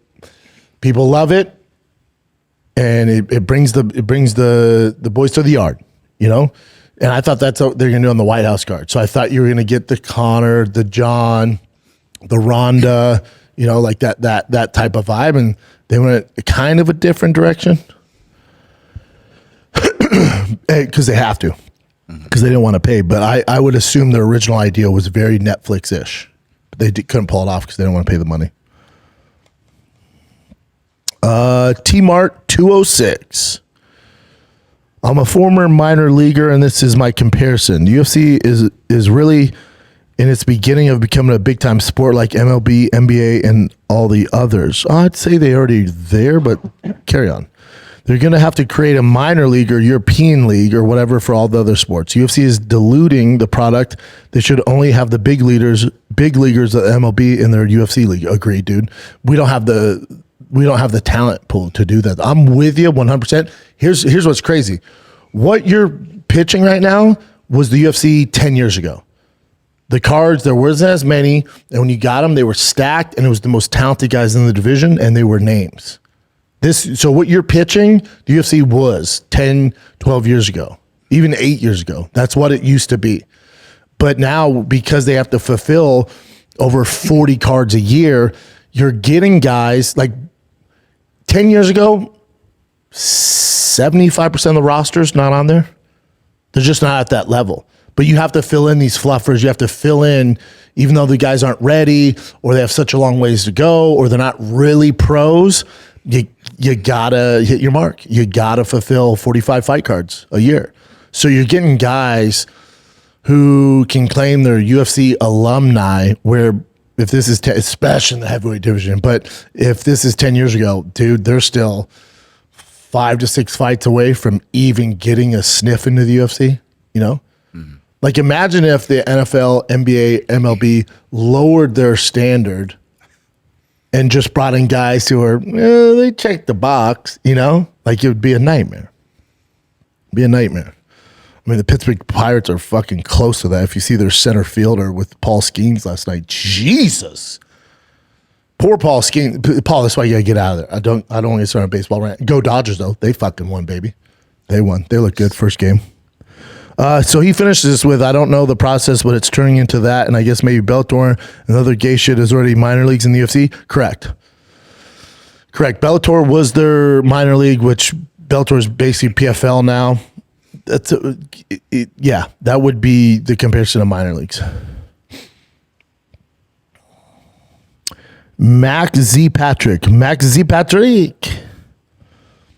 Hey guys, long-time listener from Finland. Shout out to Finland. What you think Alex Poton changes to win his third belt against Gon, and where he should be on the GOAT list if he wins his third belt? Maybe the greatest combat athlete of all time. He would be then a 2-division champ at Glory, a 3-division champ at MMA. Wish you guys all the best. Shout out to this guy. What do you think Poton changes to win the third belt? I don't think he has to change much. I just, Poton does get hit. He is bigger. I think he's like 240 something now. There's a video of him and Strickland sparring at heavyweight. He looks like a fucking tank. Yeah. He looks like a praying mantis got on TRT. He's jacked. But even from light heavyweight to heavyweight, there's a difference. So that jab's going to fuck your world up. You can't take many hits, if any. So for Poton, his defense is going to have to increase. And I'm curious if his power translates to heavyweight, where if he lands that historic left hook on Gon, does Gon go down? We'll find out. So there's a few questions that we need to answer before we can co-sign him as the greatest ever. As far as the GOAT conversation, maybe the greatest combat athlete of all time. 2-division champ at Glory, 3-division champ at MMA. He'd be in the conversation. There'd be an asterisk, right, on this heavyweight run. The asterisk would be we know this. The hardcores know this. Him beating Gon's not the champ. So even though, let's say you were to beat Gon at the White House, that's really not our best heavyweight. Our best heavyweight in the UFC has a vision issue, and he's coming back. So I think you could maybe put him up there higher for the number one. He's definitely top 3. We could put him higher number 1. If he were to beat Gane, right? Starch Gane, like Jesus Christ, he's the heavyweight champ. Aspinall's eyes get better, and they beats Aspinall, then you're like, okay. Because there's going to be an asterisk. So let's say him and Tom never fight. The cows are going to be like, that's your heavyweight champ. We know, the people that know that, well, he didn't beat the champ. So there's an asterisk there. That's it. But as far as greatest combat sports athlete of all time, I mean, DC has something to say in that. Henry Cejudo has something to say in that. You gotta remember, DC was an Olympian. DC was a light heavyweight champ when it really mattered. I mean, you're talking Strikeforce heavyweight champ, UFC, that's a big deal. And more, his strength of schedule is a little better than Poetan's. Again, would you say getting on the Olympic team is more impressive than being a 2-division champ at Glory? Probably. And then Henry Cejudo obviously won the gold and then double champ. And again, at a time where the competition was a little stiffer. So he's definitely top 3. If he beats Poetan, he might get number 2, but I wouldn't give him number 1 yet because the asterisks of the heavyweight division, he hasn't beat the champ. Cyril Gane, God, they're trying to make him fucking champion. Good God. 5 times? Never even heard of this shit. But that shows you how weak the division is. But if you were to beat Gane and then beat Aspinall like 6 months from now, then he's probably your number 1. Gary Brooks II. Do you think that John Jones not fighting on the White House card is all a front? With Tom's recent post saying back to work and recently signing with Hearn, is there a world where they drop Jones versus Tom on the White House card and make Poetan versus Gane the number 1 contender? I mean, that would blow me pretty nicely. Agree? Love the reference there. No, I don't think it's a front. I think there's legit issues with John getting him to get on there. I just don't see Tom being ready by June either. And it would also just confuse people because then Poetan and Cyril Gane signed on to fight for a title. And then they're not going to be like, psych, we got John and Aspinall on here. You guys are fighting to fight the winner of that. No belt. And then contractually and the money they're guaranteed gets a little weird. And it's also very confusing for fans. And the White House card has taken such a black eye. It's got such a negative connotation to it right now. They wouldn't want to go through all this. They wouldn't want to go through all this at all. So you maybe get Tom and John down the road, Justin Barrage. What up, Schaub? What do you think Fluffy's next fight should be? I think he's now being... Sorry. I think he's now being overlooked after that Strickland fight. Let me see the middleweight rankings. Listen, for Fluffy, I think as tough as they come, great cardio. But when you break him down, his thing is one of my favorite traits a fighter can have is he's so mentally tough and he breaks guys. That's going to take you pretty damn far. What do you win? 8 in a row? It's going to take you pretty damn far.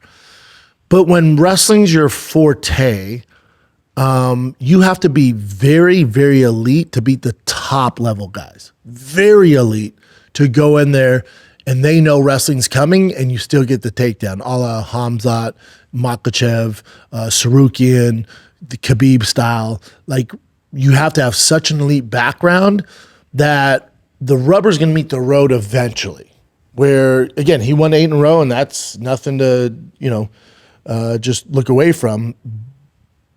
But with his wrestling pedigree, once you start fighting the top upper echelon guys, if you don't have a world-class background in that aspect, so I'm saying if you Division I All-American, national champion, Olympic team, just an extensive wrestling background where you're high level, you're eventually going to meet guys where they're going to negate that, so you lose that tool. Now you're forced to strike for 5 rounds or 3 rounds. You're not exactly a high-level striker, and you're probably not going to beat those guys. So he's probably reached his ceiling at his age. He's always going to be tough to beat. Champ, probably not, unfortunately, but that, 0.1% of all fighters become champions. So he is one of my favorites, and I love the way he fights. But, Strickland has world-class takedown defense, better striking. You saw how that went for him. He got his ass whooped. So when he can't use his wrestling to mix things up, then you get fluffy as a striker. And is that world-class? Nope. And so Strickland showed that in a major way. What's he going to do to Khamzat? Like, just think, if you go through it, again, there's no shade on Fluffy. He's an amazing fighter. But when you're talking about those top tier guys, how's Fluffy beat Khamzat? Is he going to stop a takedown? No. Is he going to take Khamzat down? Not a chance. Imavov, Strickland, those upper tier guys, those really elite guys, it's going to be tough for Fluffy to find wins there. But he'll always be a top 7, top 8 guy. Always. Which ain't a bad life, man. Ain't a bad life. Great question. _ Josh 1985. Do I put the mortgage on Izzy this weekend? Do I put the mortgage on Izzy Adesanya this weekend? As you guys are watching this, you know what happened. So I shoot these on Friday. Would not put the mortgage on Izzy. He's lost 4 out of his last 5. Joe Pyfer hits like an absolute Mack truck. He's a gift from the heavens. And when you're fighting a guy like that, it takes just one shot. So you don't want to put your mortgage on the line. Also, there's going to come a day, I'm not saying it's this Saturday for Izzy, but where he's just nowhere near the same fighter that he was. It's going to come if he sticks around long enough. So you don't know what version of Izzy we're going to get. Is it the Izzy that fought Strickland in Australia, who's unfocused and fucking around, getting DUIs? Is it the Izzy in his last 2 losses who was doing really well and then the tides turn and he kind of shuts down, Or is it the Izzy that fought Robert Whittaker or Paulo Costa? We don't know. So I would not bet on this fight. I sure as hell wouldn't put my mortgage on it. But I wouldn't bet against him. Standard _Homes_limited. Hey guys, love the show. Question with the UFC going super heavy with wrestlers as champs. How do elite strikers deal or change their style to adapt to the wrestling heavy time?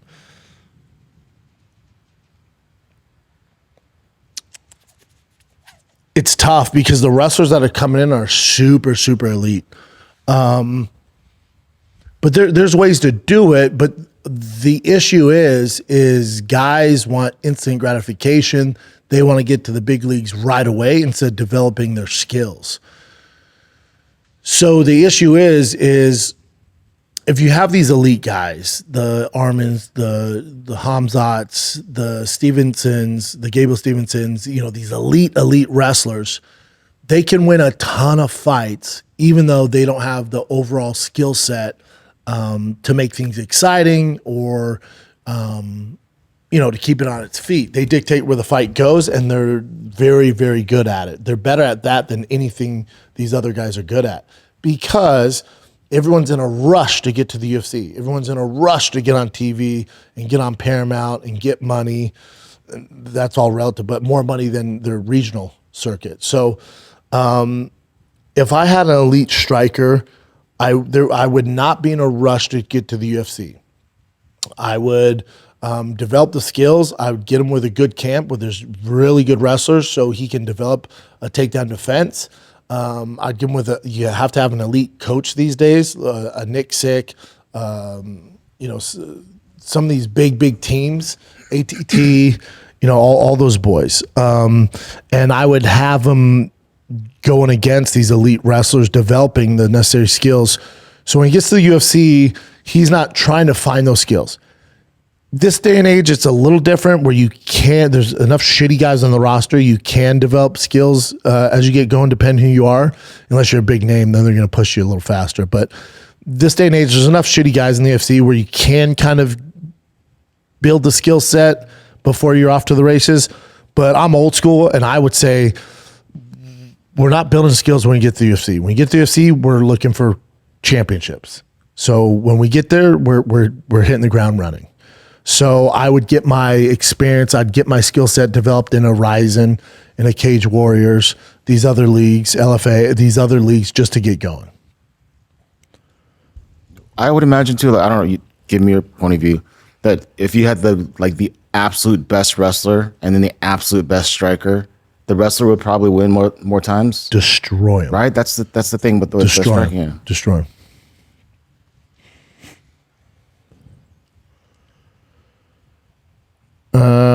Alex Diato.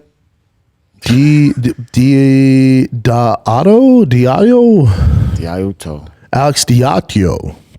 Hey, big fan. I've been watching your shows for years now. I don't hear you talk much about the UFC BJJ because there's not much to cover, pal. And they don't give a fuck either, so why would I? Would like your thoughts on it. It has a long ways to go. Definitely seems a little cringe at times. Also, thoughts on cutting Strickland's mics, start of UFC censorship. PS, Freedom 250 card, not blown. Hilarious. Yeah, the UFC BJJ, it's tough because I'd much rather watch, what's the other big one? RAF? You talking about wrestling? No, RAF, that's a different genre.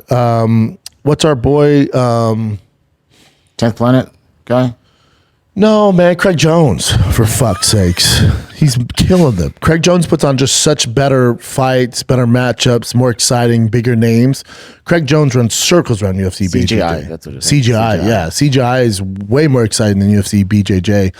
And UFC BJJ, it's just, hey guys, it's all corporate now. Everything's corporate, you know? So I'm a fan of CGI, fan of my boy Eddie Bravo's EBI stuff. But UFC BJJ, it's like they don't really put much into it. So why would I even care at this point?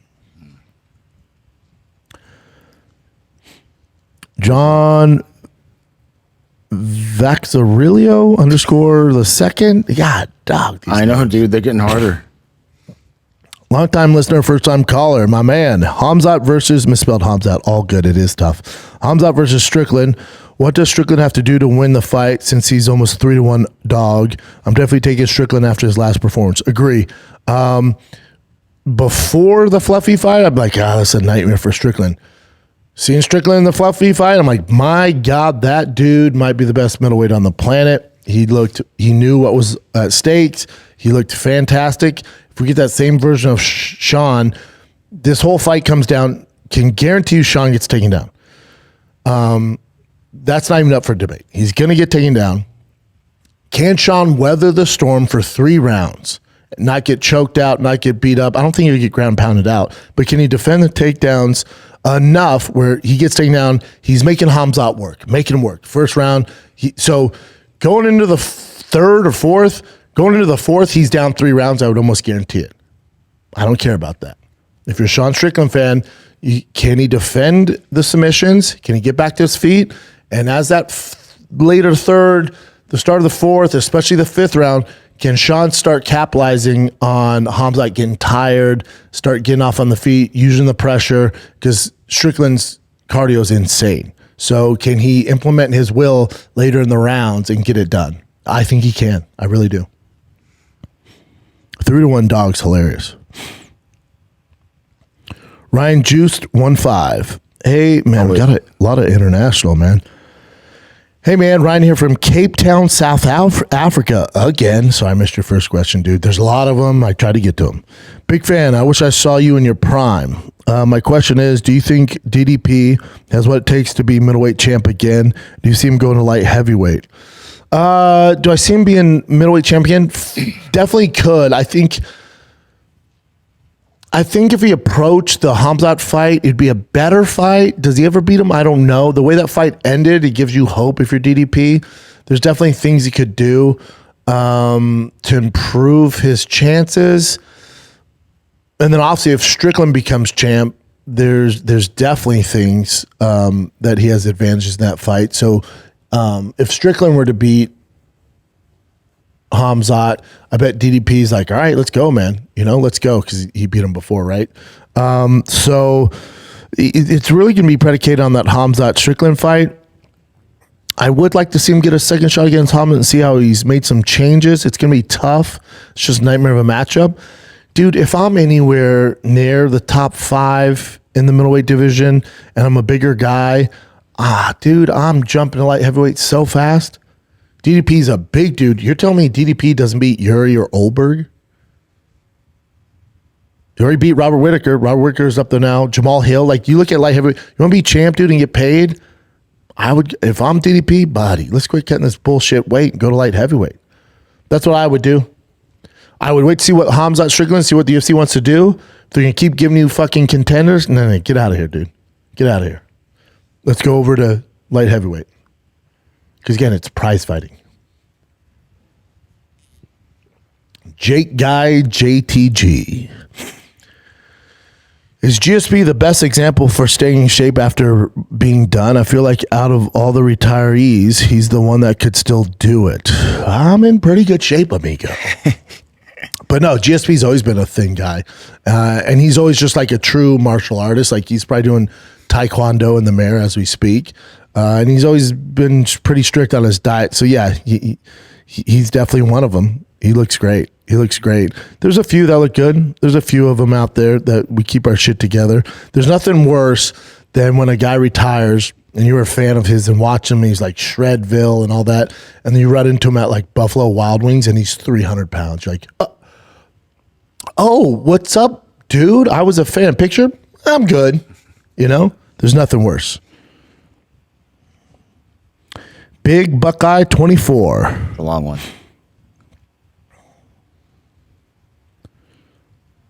Oh, interesting. Oh, I remember this one. All right, here we go.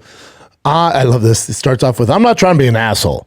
I'm also not at all a casual, so I'm not asking like I'm an idiot. I didn't take you that way, my man. I read this one earlier. Why are you so high on Aspinall? You talk about him like he's the greatest fighter who ever existed.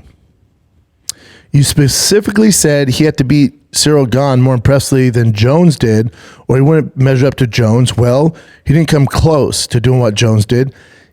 Agree. Yeah, that's fine. But he got poked in the fucking eyes and had to have eye surgery. You act like him getting beat up for a round against Gane was nothing. Yeah, I don't think it's much, dude. And he did get beat up. Fair.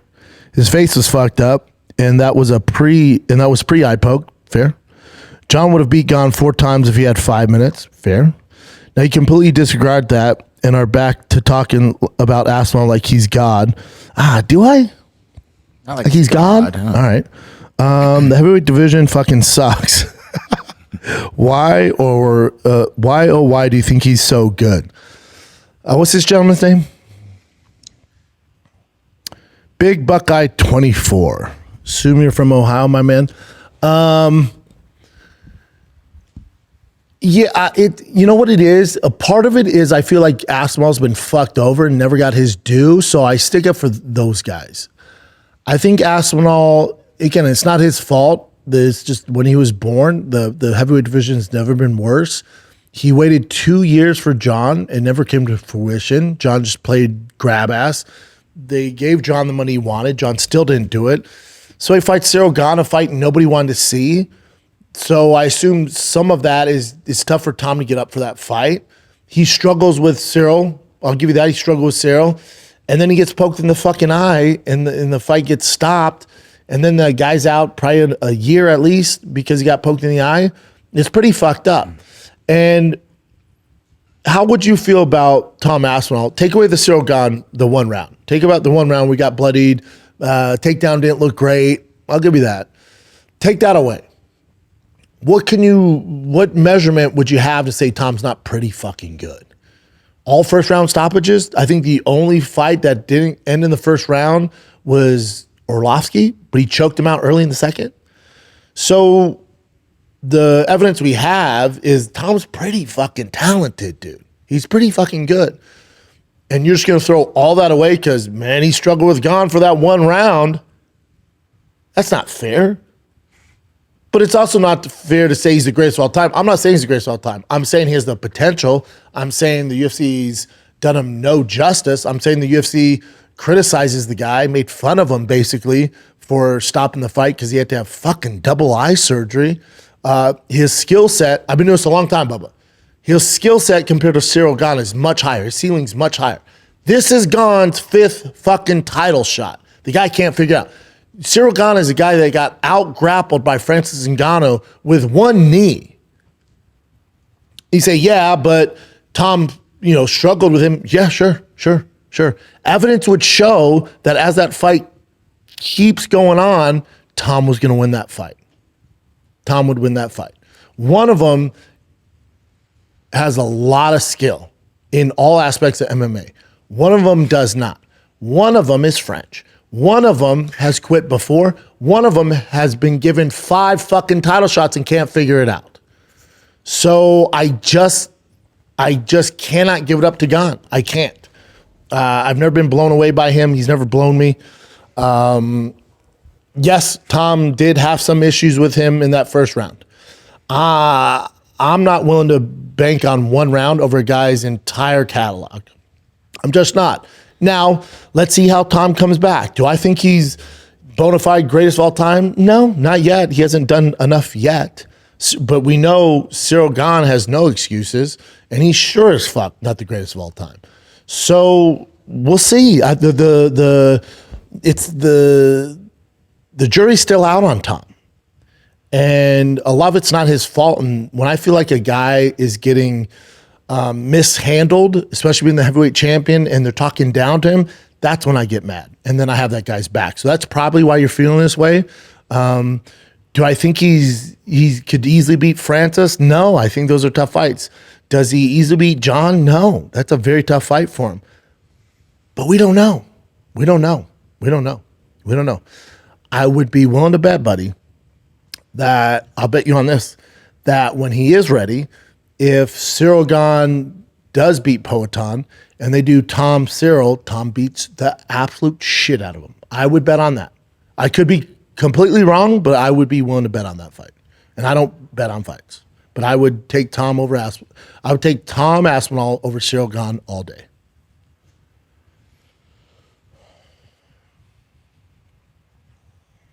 Smoke car. Yeah. You think they saving John? You think they're saving John for a bigger card or a venue they can fill up to make money off him? No. I literally think they didn't want to spend the money on the White House card. They have a budget. It's the most expensive card. And they're probably like, you know what? This card's going to do great no matter what. So let's not spend whatever John wanted, $20 million on John. Now, maybe you're right. They're like, hey, let's do the Conor method. You might be right, bud.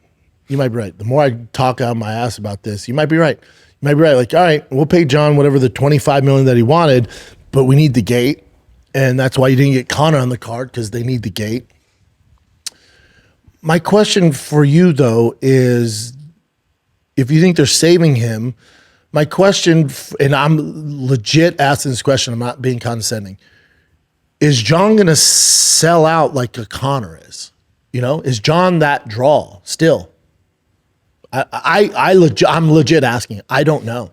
I don't know the temperature, the fan base temperature on John. He hasn't fought in a very long time. He's older.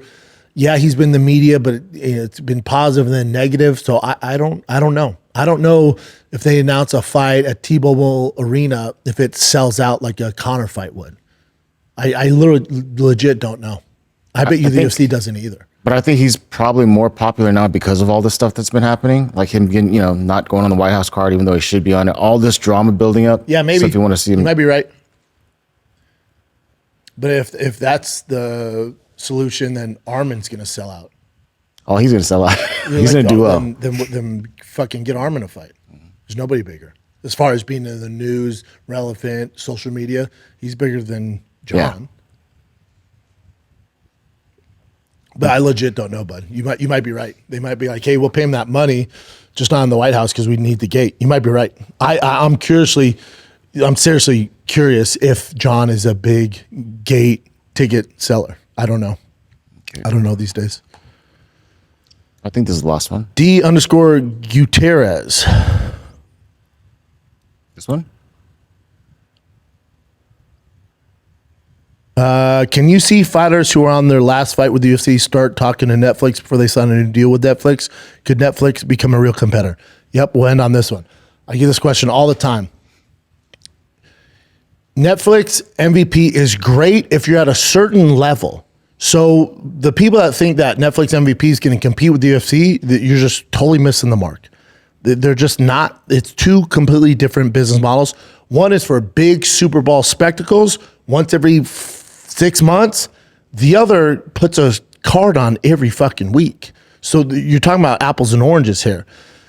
And it's great because the few who actually can garner the attention of MVP Netflix, the few can use them as a negotiation tactic, a power to receive more money in the UFC.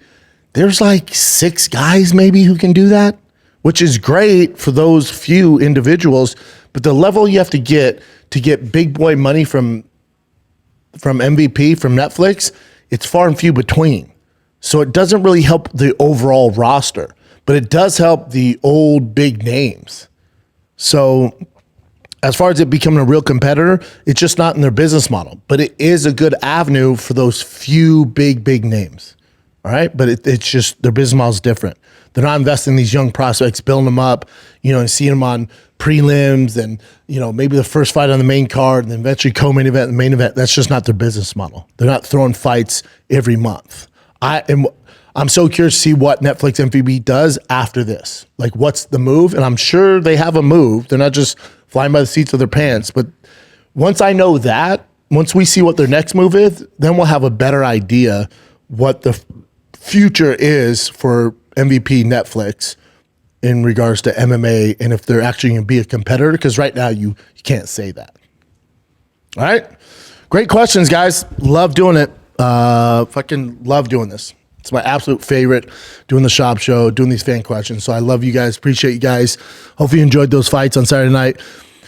Hope you're listening to this as you're driving your kiddos to baseball. May God bring them big dingers and great gloves. All right? So I love you guys. Thank you for everything. Submit your questions for Monday's show. And I will see you guys. Love you. Like, subscribe, do all this stuff.